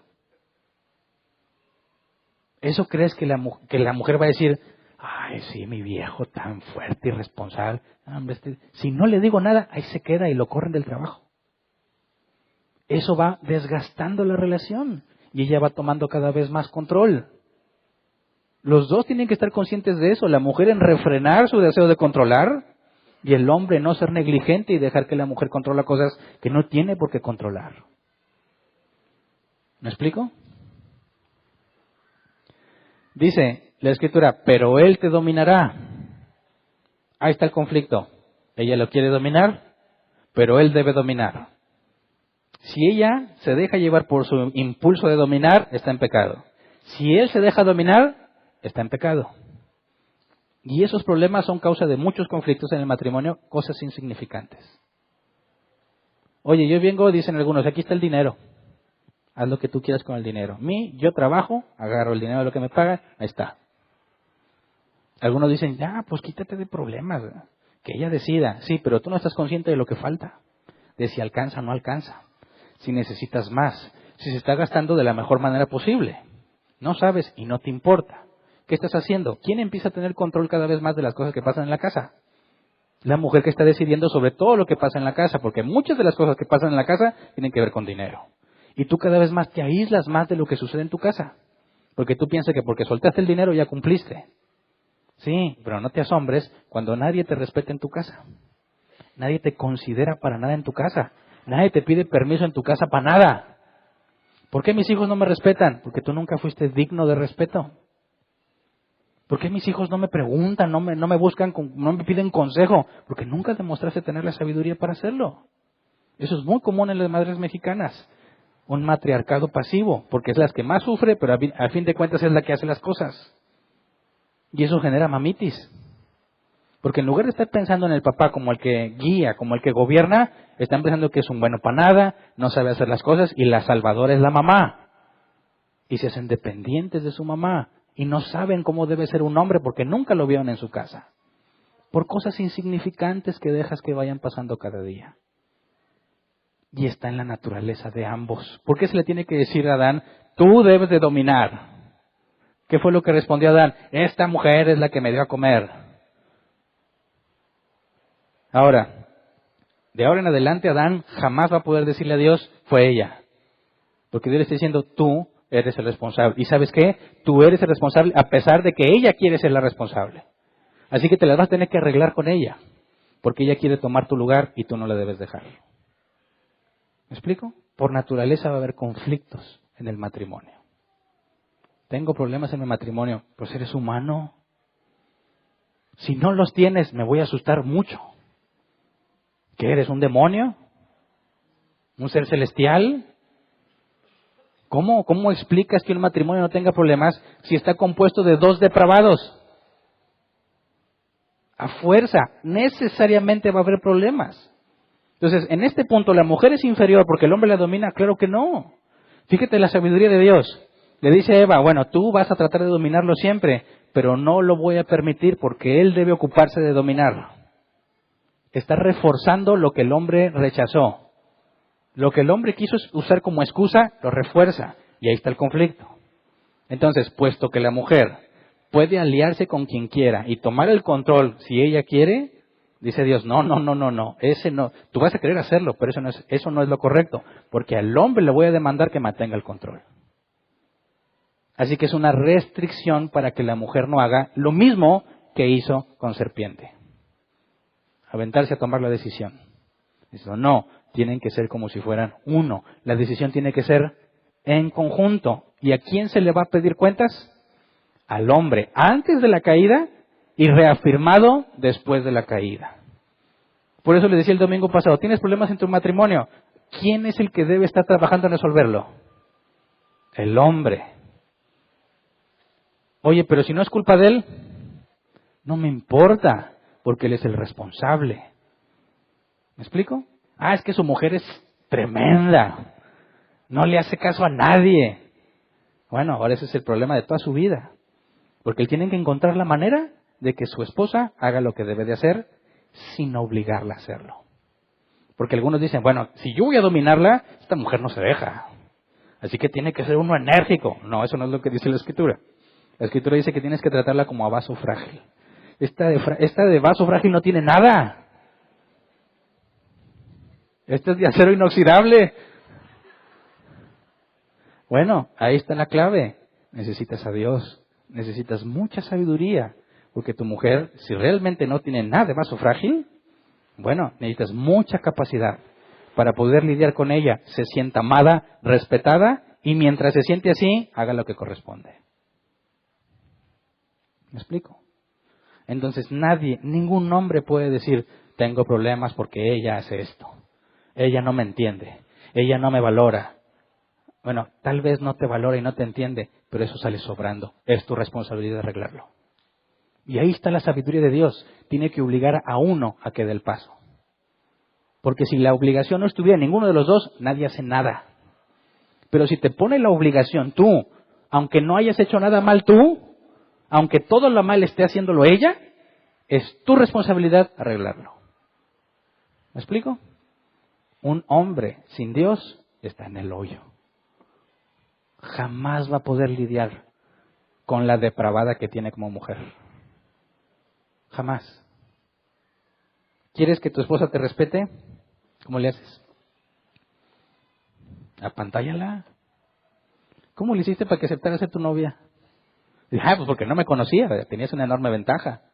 Muchas áreas negras que no sabe. Bueno, pero ahora que te conoce, ¿cómo puedes demostrar que eres digno de respeto? ¿Quieres que te respeten? Tienes que ser respetable. Eso de que no, es que yo exijo respeto. Mira, puedo fingir que te respeto, pero el respeto se tiene que ganar. Puedo fingir que te respeto, hablándote con respeto que no me inspiras, pero es una falsa muestra de respeto. Si eres respetable, no me tienes que pedir que te respete, porque me van a hacer respetarte. ¿Me explico? Nadie puede más. Tienes que respetarme. Ni siquiera Dios hace eso. Trabajo mucho. De eso se trata. ¿Qué le dijo al hombre? Con el sudor de tu frente. La tierra te producirá, Por cuanto hiciste caso a tu mujer y comiste del árbol que te prohibí comer, maldita será la tierra por tu culpa. Con penosos trabajos comerás de ella todos los días de tu vida. La tierra te producirá cardos y espinas y comerás hierbas silvestres. Te ganarás el pan con el sudor de tu frente hasta que vuelvas a la misma tierra de la cual fuiste sacado, porque polvo eres y al polvo volverás. Eso también es bien importante que lo entiendan los hombres para que sepan a dónde van cuando se casan. ¿Sabes qué? El trabajo, por definición, va a ser muy difícil, cansado, penoso, de penas, no de vergüenza. Con el sudor de tu frente vas a trabajar mucho y no vas a tener todo lo que debieras de cosechar porque también te va a dar espinas y cardos. ¿Estás dispuesto a hacer eso todos los días de tu vida por la mujer con la que planeas casarte? Si ya te casaste, ahora es tu obligación hacerlo. Ahora, la mujer que entienda eso no puede pensar en que el hombre es un egoísta cuando llega a su casa. Porque por definición es algo desgastante. Cuando el hombre dice, ya no aguanto, vengo bien cansado, no está exagerando. Es la definición de la maldición. Que uno tenga un trabajo que le guste mucho no significa que eso convierta en fácil todas las cosas. Así que es verdad, cuando dice, vengo cansado y fastidiado, es la verdad. La esposa no puede decir, no, lo que pasa es que él no me entiende. No, es la verdad. Sí llega cansado, fastidiado, porque el trabajo así es. Y es una enorme falta de sabiduría que simplemente le exijas que ahora te cuide a ti. Y al revés. Quien diga es que yo vengo cansado y esta mujer aquí se la pasa todo el día, sigue siendo la misma falta de sabiduría. Así que se requiere que los dos hagan algo, conscientes de lo que el otro está pasando. Pero quien lleva la iniciativa o debe llevarla es el hombre. Entonces, si eso es un conflicto, yo llego a mi casa y ya estaba nomás aventándome todo porque ya no aguanta. Ok, estoy bien cansado, bíblicamente lo puedo justificar, pero es mi obligación. Así que el hombre tiene que ser el que debe dar el primer paso y decir, vengo bien cansado, me voy a lavar la cara, voy a decir, a ver, voy a lavar los trastes, échame a los niños. ¿Cómo te aseguras que tu esposa se sienta descansada? Aunque tú ya no aguantas, aunque ya no puedes. Hernán, eso es injusto, yo lo sé, pero eso fue lo que Jesús hizo por su iglesia. ¿Verdad? Se humilló a sí mismo, haciéndose obediente hasta la muerte. Soportó insultos, maltratos injustificados por su novia, la iglesia. Y la Escritura dice, así como Cristo ama a su iglesia, así debes amar a tu esposa. Entonces, cuando llegues cansado, totalmente rendido, tienes que acordarte que Jesús padeció más y aún así fue obediente hasta la muerte. Ahora, ¿qué se espera de la mujer entonces si su esposo hace eso? Y aunque no lo haga, que reconozca la autoridad de su marido, que tiene que tomar decisiones difíciles y que el trabajo le es muy fastidioso y cansado. Así que ¿cómo hace la vida mejor de él? Y si los dos están conscientes de su condición natural y el hombre toma la iniciativa, la mujer va a tener que responder igualmente. Incluso si el hombre no la toma. Aún si tu esposo fuese incrédulo, la Biblia dice que sea sumisa. Pero más adelante vamos a estudiar con detalle la sumisión. Entonces, ¿por qué tenemos tantos problemas en los matrimonios? Porque está en nuestra naturaleza. Tener problemas es lo natural. ¿Qué debemos hacer con los problemas? Eso depende de la comprensión que tienes de ti mismo en el sentido bíblico. Es muy difícil, y lo reconozco, es muy difícil ser el esposo. Porque Dios no te da ninguna excepción para obedecerlo. ¿Te sientes mal? ¿Estás enfermo? Dios, es que estoy mal. No hay excepciones. Hazlo. Y a veces da coraje. ¿Es injusto? No me importa. Hazlo. ¿Pero por qué, Señor, si es injusto? También fue injusto lo que le hicieron a Jesús. Pero por amor lo hizo. Y el amor es ágape. Por decisión. Entonces el esposo debe de hacerlo. Si el esposo se queja de su esposa, lo único que muestra es una profunda ignorancia. ¿Verdad? Porque si hay un problema, ¿quién es la responsabilidad? De él. Entonces, para que un hombre diga es que esta mujer tiene el problema, es porque le falta mucho conocer a Dios, lo que Jesús hizo y las responsabilidades que Dios ha puesto sobre los hombres. ¿Qué pasó entonces al final? Nada más para explicar el final del capítulo, Génesis 3, 22 al 24. Y dijo: el ser humano ha llegado a ser como uno de nosotros, pues tiene conocimiento del bien y del mal. No vaya a ser que extienda su mano y tome también del fruto del árbol de la vida y lo coma y viva para siempre. Entonces Dios el Señor expulsó al ser humano del jardín del Edén para que trabajara la tierra de la cual había sido hecho. Luego de expulsarlo puso al oriente del jardín del Edén los querubines y una espada ardiente que se movía por todos lados para custodiar el camino que lleva al árbol de la vida. Se pierde la relación entre Dios y el hombre. Dios sigue habitando ahí, pero el hombre es expulsado, ¿verdad? La relación entre Adán y Eva quedó totalmente fracturada. No hay confianza. Ella va a tratar de dominarlo, él debe dominar. Todo lo que haga Adán por conseguir el sustento le va a costar mucho esfuerzo hasta que se muera. Si como matrimonio comprendemos eso, vamos a trabajar cada quien en sus problemas. Yo estoy cansado, tengo muchas cosas que hacer, sí, pero tengo que amar a mi esposa, como Cristo amó su iglesia. Así que tengo que decirle: Dios, por favor, dame las fuerzas para hacer lo que debo de hacer. Si entiendes eso, tu matrimonio va a empezar a avanzar, porque tu esposa va a ver el esfuerzo que haces. Y si no lo ve y ella es egoísta, hay un Dios justo, ¿verdad? Que cuando tú le clamas a Dios en medio de la injusticia, Él te va a hacer justicia. Pero más adelante vamos a hablar de eso. Lo que debemos entender aquí es: estamos casados de por vida con personas profundamente emproblemadas. Y eso tiene que estar siempre presente en mi entendimiento y las cosas que veo que suceden, para poder reaccionar en base a ese conocimiento, no ignorando ese conocimiento.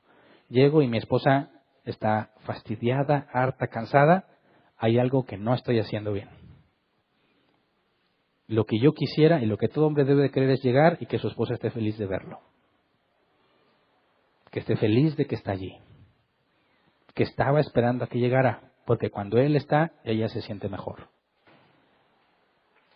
Y si tú eres capaz de hacer eso con tu mujer, tuviste que haber reconocido primero que eres incapaz por tus propias fuerzas.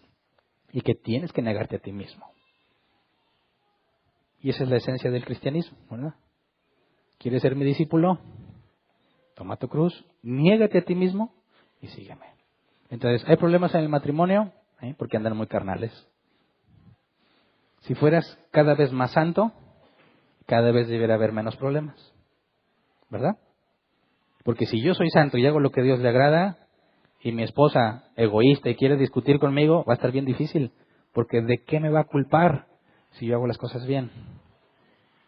No va a tener con quién pelear. Y no le va a quedar de otra más que reconocer que Dios te ha usado y te ha cambiado. Y eso es lo que Pablo y Pedro le aconsejan a las mujeres que viven con incrédulos. Tú haz lo correcto, sé sumisa, quizás por medio de eso los alcances. Los problemas en el matrimonio se resuelven con santidad.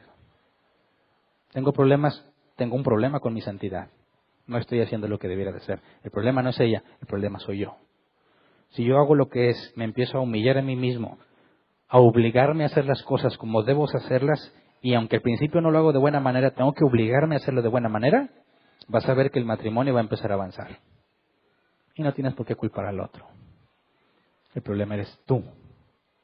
Y la solución no está en ti. Está en Dios y en su palabra. ¿Verdad? Así que hasta aquí terminamos hoy. Si Dios quiere, vamos a analizar ahora las responsabilidades del hombre y las responsabilidades de la mujer. Si el hombre tiene la autoridad que se espera en la Escritura que haga él con esa autoridad, y si la autoridad es del hombre y la mujer debe ser sumisa, ¿qué es la sumisión bíblica? Y de ahí vamos a tomar pautas para ver los hijos, el trabajo y el ministerio, como consecuencia de estas primeras cosas. Así que vamos a ponernos de pie y vamos a orar.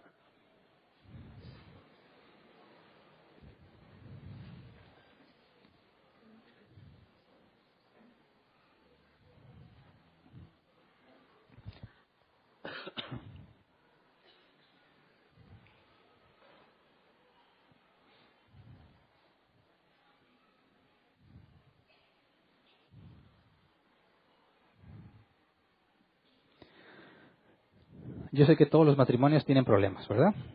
Yo espero que ya nadie se atreva a decir que no tiene problemas, a menos que demuestre que no es humano. Ahora, ¿cómo los vas a resolver? Con santidad.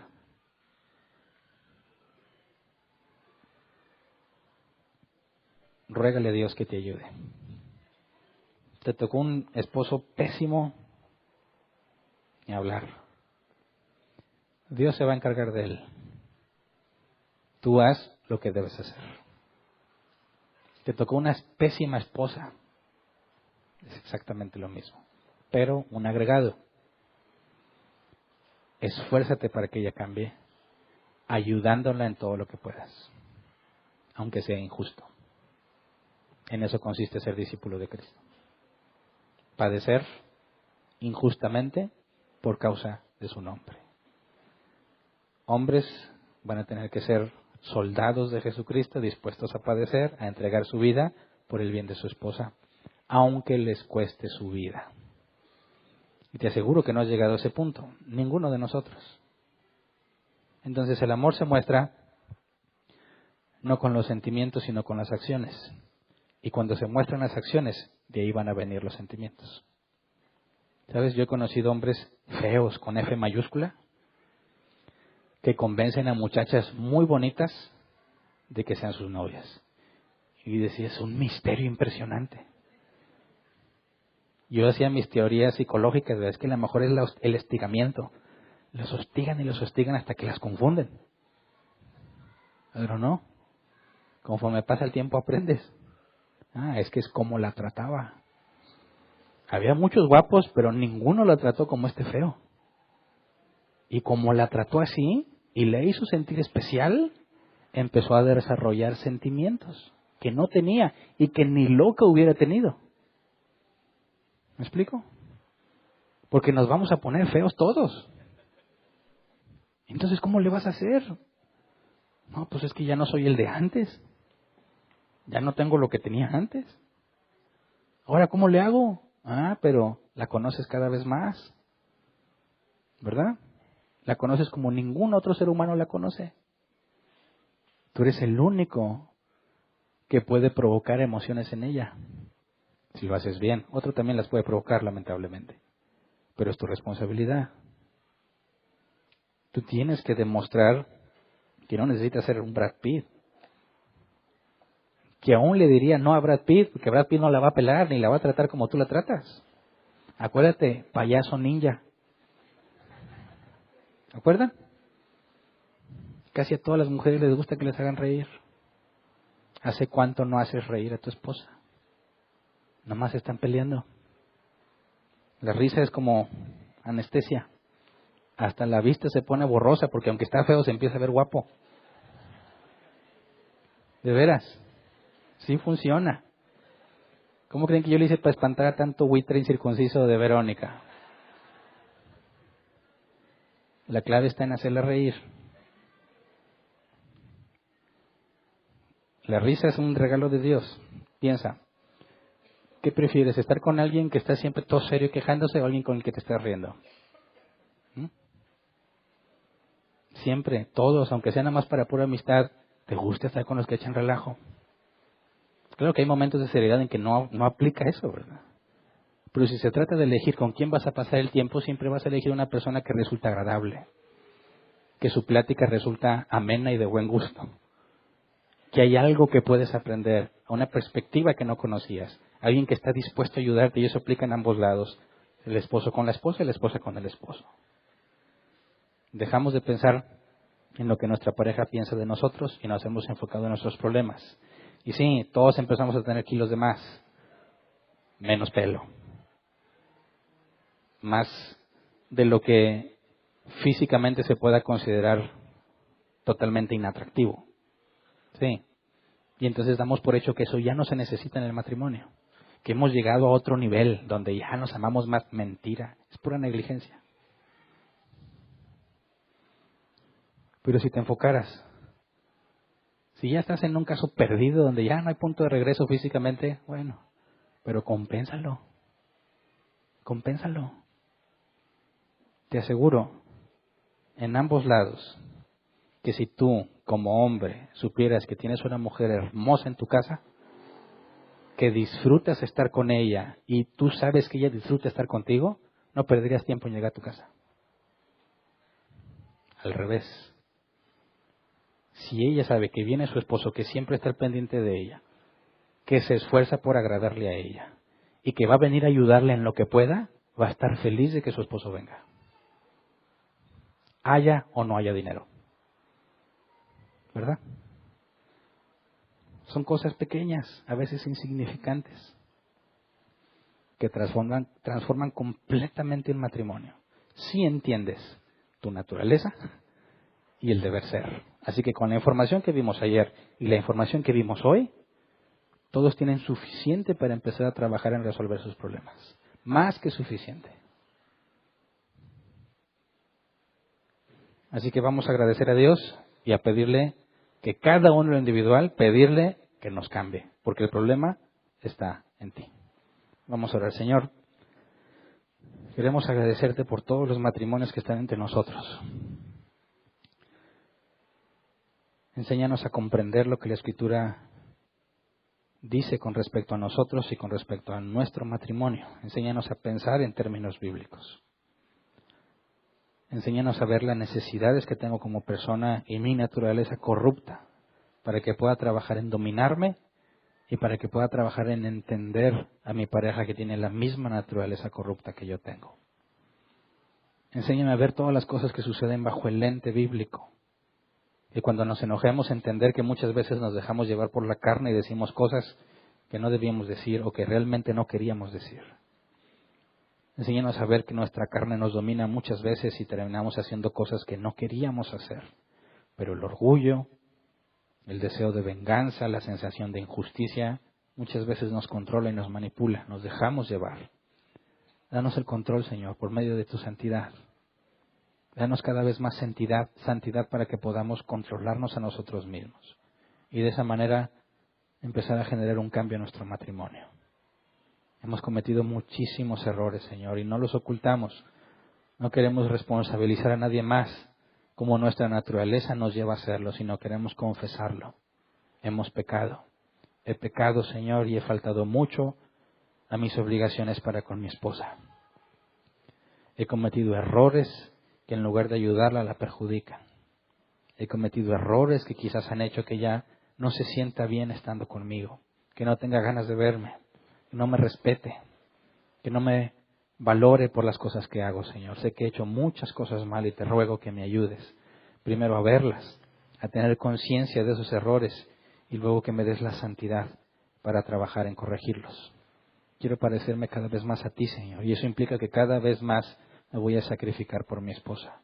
Así como tú entregaste tu vida por la iglesia, enséñame a entregar mi vida por mi esposa. Aunque sea injusto, aunque no quiera yo, aunque no tenga ganas, enséñame a obligarme a hacer lo que sé que debo de hacer porque es correcto, porque es de acuerdo a tu naturaleza, porque es lo que tú hiciste por mí. Enséñanos, Padre, a los hombres a levantarnos como autoridad bíblica, no como personas que gobiernan simplemente en un sentido secular, sino como personas que hacen lo que tú haces por tu iglesia. Tú nos tienes mucha paciencia, tú nos guías, nos permites entender, nos explicas. Nos pones, Señor, en circunstancias donde podamos practicar lo que hemos aprendido.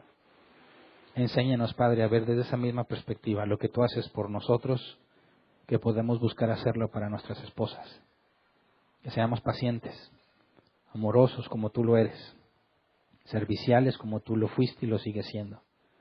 Que puedan encontrar nosotros el apoyo que necesitan para avanzar en su vida. Enséñanos, Padre, a llevar parte de sus cargas, porque no podemos llevarlas todas, pero enséñanos a llevar parte de su carga para que no se sientan solas, para que se sientan servidas, protegidas, y al mismo tiempo no descuidar, Padre, el ser agradables para ellas.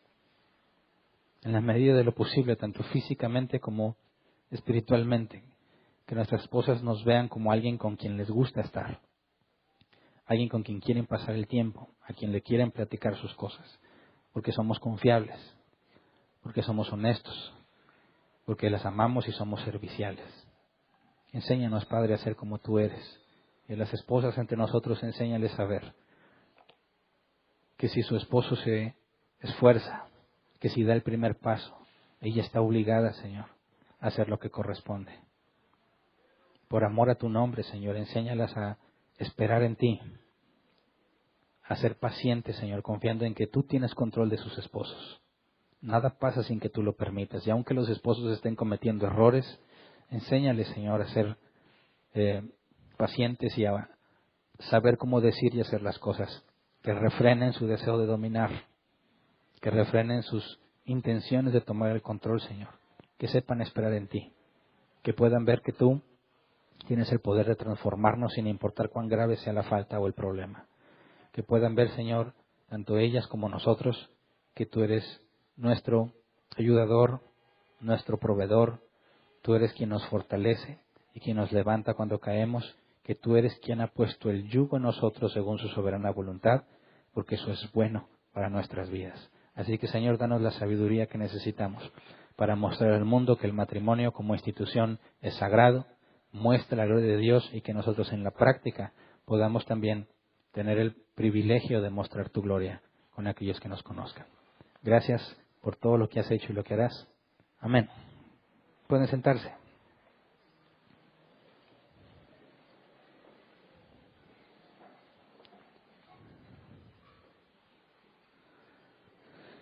Pasemos a la sesión de preguntas. Yo espero que cada vez quede más claro por qué soy tan exigente con los hombres. Yo sé que hay hombres que me dicen, yo no quiero que Hernán me hable del matrimonio porque la llevo de perder. Es más, yo sé que algunos ya ni quieren pedir consejo. Dicen, no, pedirle consejo a Hernán va a decir que yo tengo toda la culpa. Pero dime si la Biblia no enseña precisamente eso. Así que, acércate con confianza. Yo también estoy casado y sé perfectamente lo que se siente y lo difícil que es vivir la vida que corresponde a un esposo. Por eso necesitas estar consciente de la enorme dependencia de Dios que debes de tener, ¿verdad? Así que pasemos a las preguntas. Tenemos 15 minutos para responder. Si nos queda tiempo, respondemos preguntas en línea. Por favor, hagan las preguntas breves y concisas de manera que podamos aprovechar de la manera más eficiente el tiempo para resolver todas las posibles dudas, ¿ok? ¿Me ayudan, por favor? Entonces levanten su mano y llevan el micrófono. Al empezar la pregunta comienza el tiempo.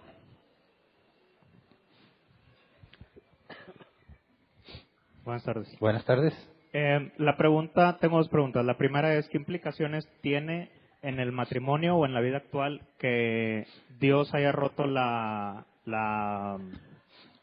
como la alianza entre Eva y serpiente y no entre Adán y serpiente? ¿Qué relación tiene en sentido práctico? Sí, ¿qué implicaciones tiene? Bueno, si vemos esa orden que Dios da y la enemistad que está poniendo, sigue siendo una voluntad preceptiva, ¿verdad? Entonces es quebrantable. Cuando lo vemos en un sentido práctico, entendemos que al hombre se le está dando, en cierta manera, la autoridad para poder estar con su esposa y que su esposa no se alíe con Satanás. Pero como es voluntad preceptiva, significa que si el hombre no hace bien su tarea, la mujer puede aliarse con Satanás y hacer cosas que no convienen. Tanto el hombre también lo puede hacer, ¿verdad? Pero cuando hablamos de responsabilidad, está dándole el hombre a Dios, Dios al hombre la responsabilidad y el privilegio de poder influenciar a su esposa para dirigirla al bien. Entonces, cuando hablamos de un matrimonio cristiano, tenemos que pensar que nosotros tenemos la responsabilidad de llevar a nuestra esposa hacia lo correcto, instruirla y enseñarla, porque si no, se alía con el enemigo, ¿verdad? Hay algo que se oye por aquí, no sé qué sea. Es este micro.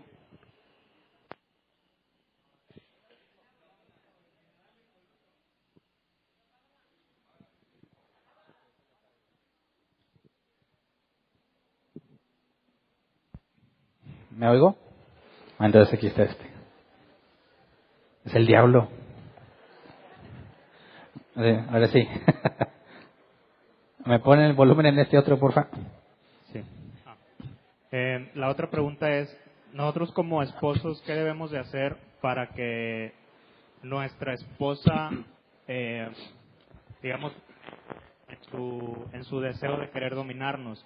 Lo que yo hago, por ejemplo, en mi casa es que yo le pido a mi esposa que me enseñe a trapear, por ejemplo, ¿no? O cuando ve que estoy lavando los trastes con la parte verde de la esponja, me dice, no, así no se hace.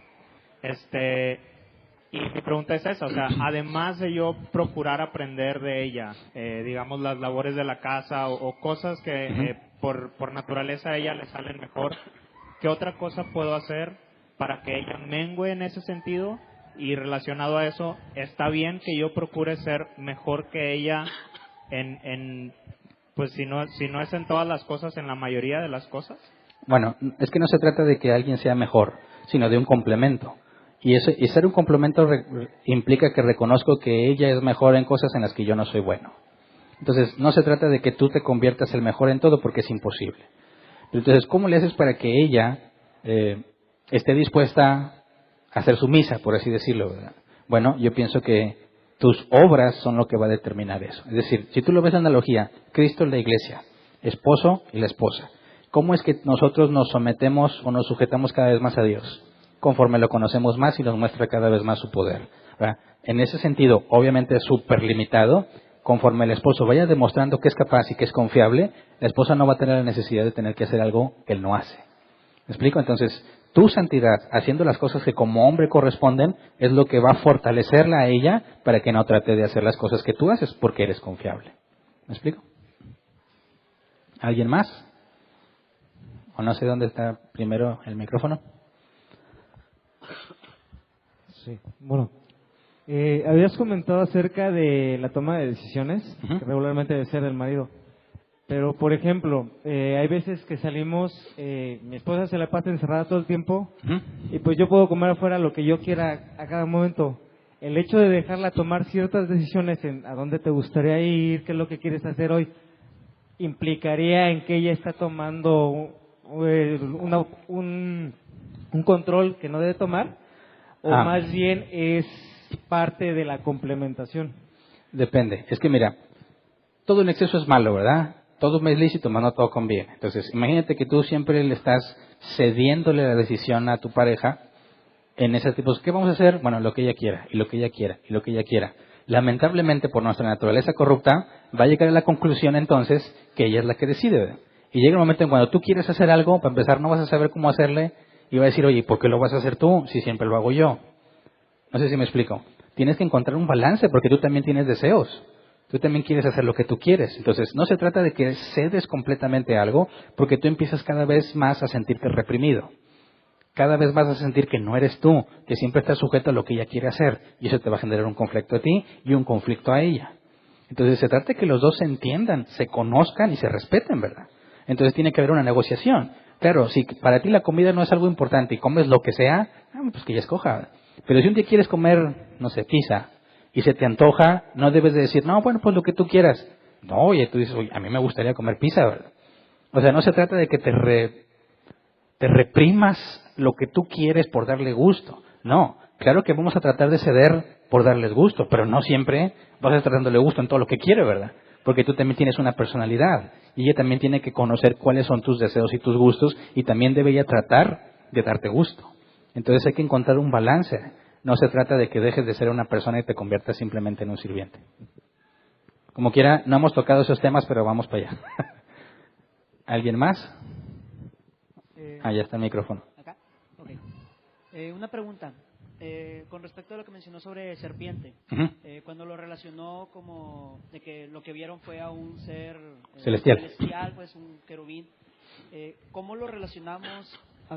¿Cómo lo relacionamos o cómo lo cuadramos con Génesis 3:14 en la condenación de la serpiente cuando encierra a esta serpiente en el ámbito de las bestias y de los animales del campo? Sí, en cuanto a las bestias, bueno, la palabra animales, si no me equivoco, sigue siendo el mismo hebreo, seres vivos. Y cuando habla de la condenación, si está condenando a un ser personal y hace la comparación con las bestias del campo, yo lo entiendo como la situación de jerarquía que pueda tener. Si entendemos que el hombre gobierna sobre las bestias y el estatus que se le da a este ser es inferior a las bestias, es porque lo está degradando al valor máximo. ¿Me explico? Entonces, en esa parte, aunque está refiriéndose literalmente a las bestias del campo, puesto que una bestia como ellos no puede tener características personales como las tiene este ser, me veo forzado a verlo como una interpretación no literal, contándolo como un animal más, sino en cuestión de la humillación a la que tiene que llegar en la jerarquía que la Biblia demuestra en cuanto a autoridad se refiere. Okay, ¿Me explico? Entonces, sí, más o menos como lo mismo de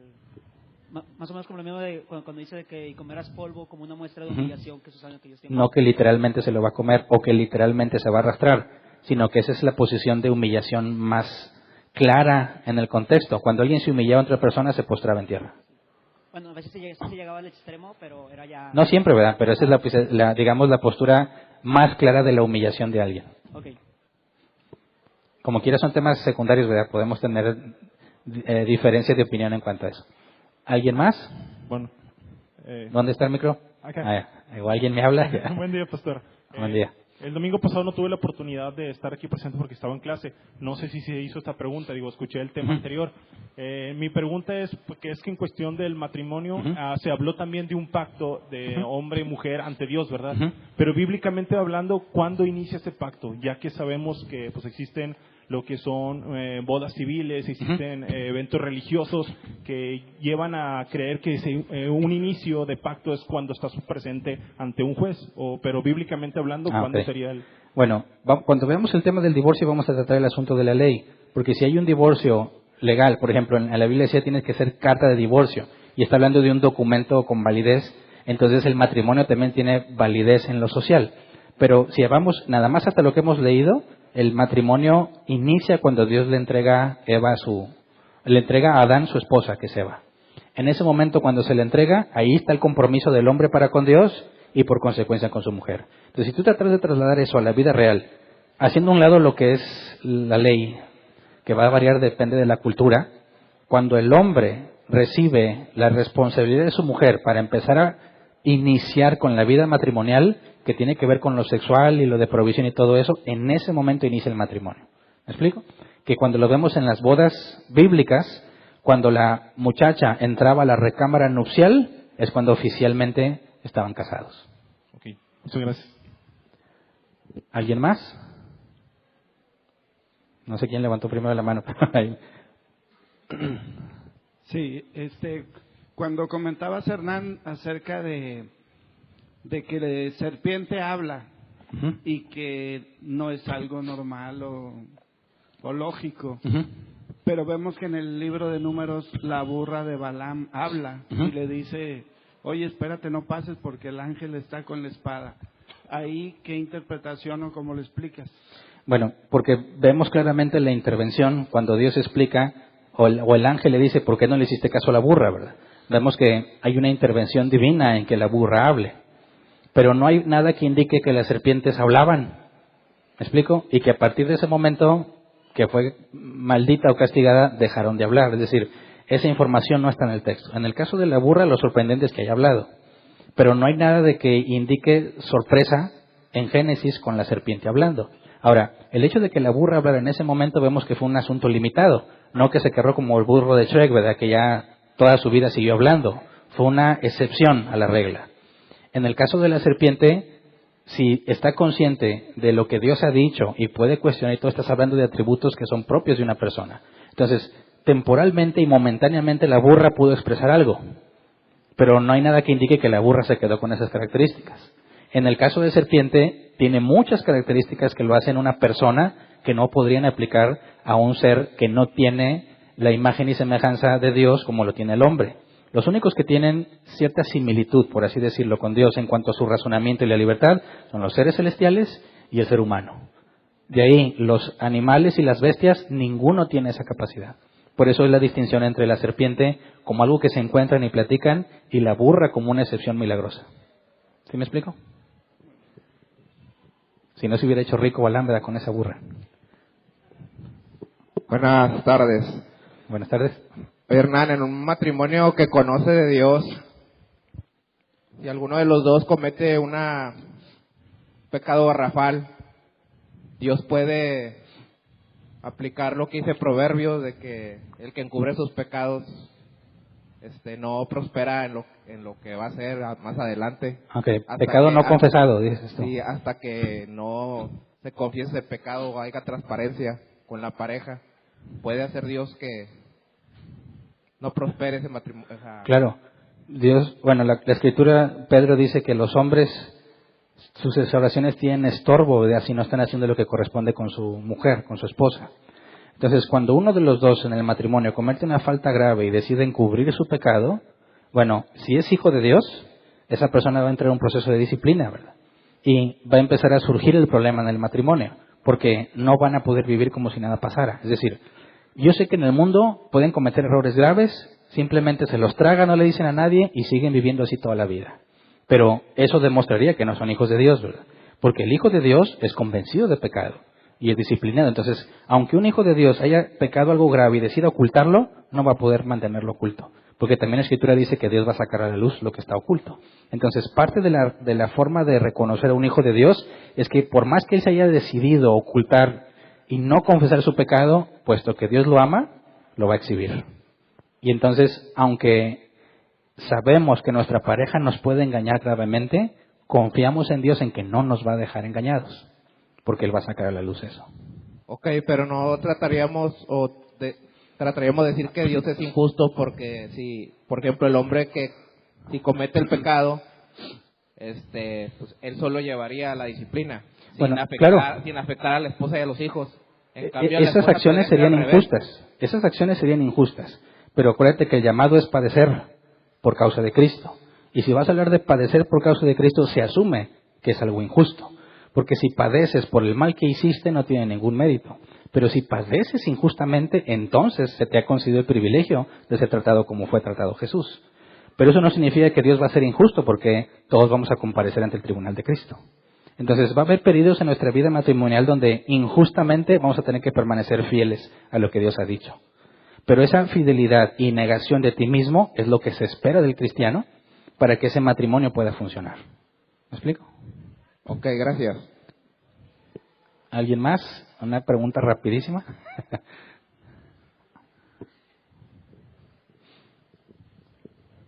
Sí, buen día, pastor. Buen día. No sé cuánto tiempo haya pasado, siempre falla el micrófono. Pero contigo, es que ya le están moviendo. Es lo que platicábamos ayer, sí. Que Sergio. Estoy sospechando de que hay un gato escondido. Pastor, no sé cuánto tiempo haya transcurrido de cuando probó Eva y cuando probó a Adán, aunque te entendí en tu exposición que podríamos suponer o inferir que estaba presente ahí Adán. Pero bueno, aquí voy con mi comentario. Al momento que Dios dicta la sentencia, lo alcanzamos a comentar el domingo pasado, ¿verdad? Que Dios le dice a Adán, por cuanto, esto a mí me hace algo de ruido, o me da a entender lo que te voy a preguntar, porque le dice a Adán, por cuanto obedeciste a la voz de tu mujer, entonces me da a entender que, pues, no sé cuánto tiempo transcurrió, pero hubo una diferencia en tiempo. Y pienso que si el relato bíblico a simple vista nos da a entender esa secuencia, me parece un poquito más forzado el decir, no, estaban juntos y casi le murieron al mismo tiempo. Pero bueno, ¿a qué voy con esto? Veo a una mujer, en este caso Eva, independiente, que actuó de manera independiente, y tú mencionaste, creo, esa palabra independencia, independiente. Autonomía. Autonomía, ok. Tanto de Dios como de Adán. Y no veo yo figuradamente Eva diciéndole, pues sí, Dios, no parece, le echó la culpa a serpiente. Pero no me imagino yo a Eva diciéndole, pues sí, Dios, porque este hombre inútil que le diste la responsabilidad de que me cuidara, no me insistió bastante, o sea, me debió haber hecho cualquier cosa, me debió haber sometido para que yo no lo probara. Sí. No lo veo. Bueno, ¿a qué voy con todo eso, pastor?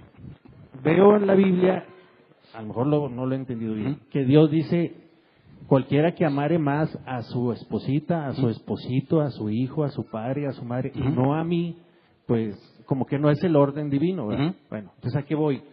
¿Qué pasa si una de esas dos partes, tanto el hombre o la mujer, cualquiera de los dos, sobre todo si ya parece ser o un hombre de fe o una mujer de fe, pero con cierta conciencia que tiene, parece despreciar, como hizo Eva, el obedecer, el sujetarse a los mandamientos divinos? En ese caso, pastor, podría ser una excepción a todo lo que nos expusiste hoy. O sea, vamos a pensar, pareja cristiana, y deliberadamente una de las partes dice, ¿sabes qué? Pues no me interesa.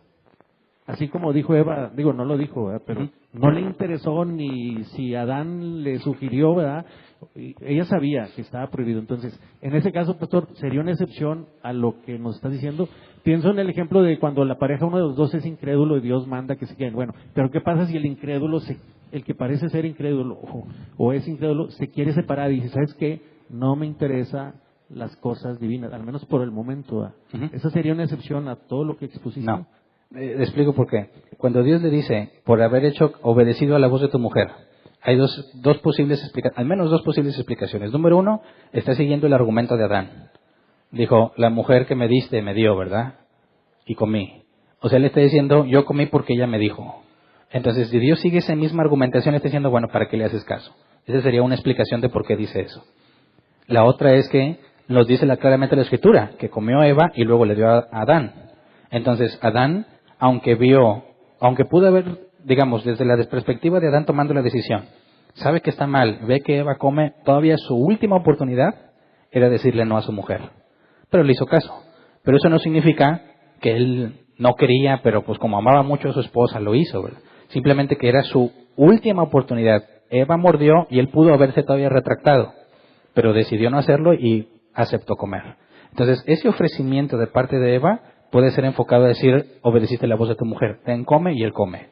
Pero en ningún momento hace que él sea menos culpable, ¿verdad? O que él no quería, porque él estaba allí. Ahora, de ahí, partiendo a lo otro que dices, si una mujer, un matrimonio cristiano, supongamos, uno dice, ¿sabes qué? Yo me quiero divorciar. Oye, pero es que no tienes las razones bíblicas. Dice, no me importa. No, bueno, el punto es, ¿qué hace que un cristiano sea reconocido como cristiano? Sus obras. Entonces, cuando alguien que se dice cristiano ha decidido desobedecer directamente a Dios, entonces eso debe ser confrontado primero, hacerle ver el pecado que tiene. ¿No le interesa? Bueno, entonces eso pone en evidencia que no hay razones para confiar en su nuevo nacimiento. No podemos asegurarlo 100% por si Dios le da arrepentimiento, pero mientras no haya arrepentimiento no debe ser considerado cristiano. Y si ese que ha decidido separarse y no hacer caso de lo que Dios dice, entonces entra en la categoría, que lo vamos a ver en el divorcio, del incrédulo que quiere separarse. ¿Me explico? O sea, eso, pastor, está sobre que si te respetan o te obedecen o no. O sea, ya cuando ves, como tú bien lo dijiste, si no respeta y no le interesa respetar ni obedecer a Dios, pues, ¿qué te puedes esperar? No hay por qué considerarlo cristiano, ¿verdad? Muy bien, se nos acabó el tiempo. Les pedimos entonces a los que nos acompañan en línea, les invitamos a que nos escuchen también el miércoles en los estudios de Éxodo y en los jueves en la sesión de preguntas y respuestas. El jueves pasado cumplimos un año con esa sesión de preguntas y respuestas. Llevamos un poco más porque no todos los jueves ha habido, pero fue la sesión número 48, o sea, ya pasaron 12 meses. Y bueno, los invitamos, ahí sigue el grupo creciendo. Si tienes dudas, tienes preguntas de este tema o de otros que enseñamos en Árbol Plantado y te interesa participar, escribe por favor ahí en Facebook, donde estás interesado, diciendo que estás interesado en recibir las instrucciones y te las hacemos llegar. Gracias y esperamos que nos acompañen la próxima.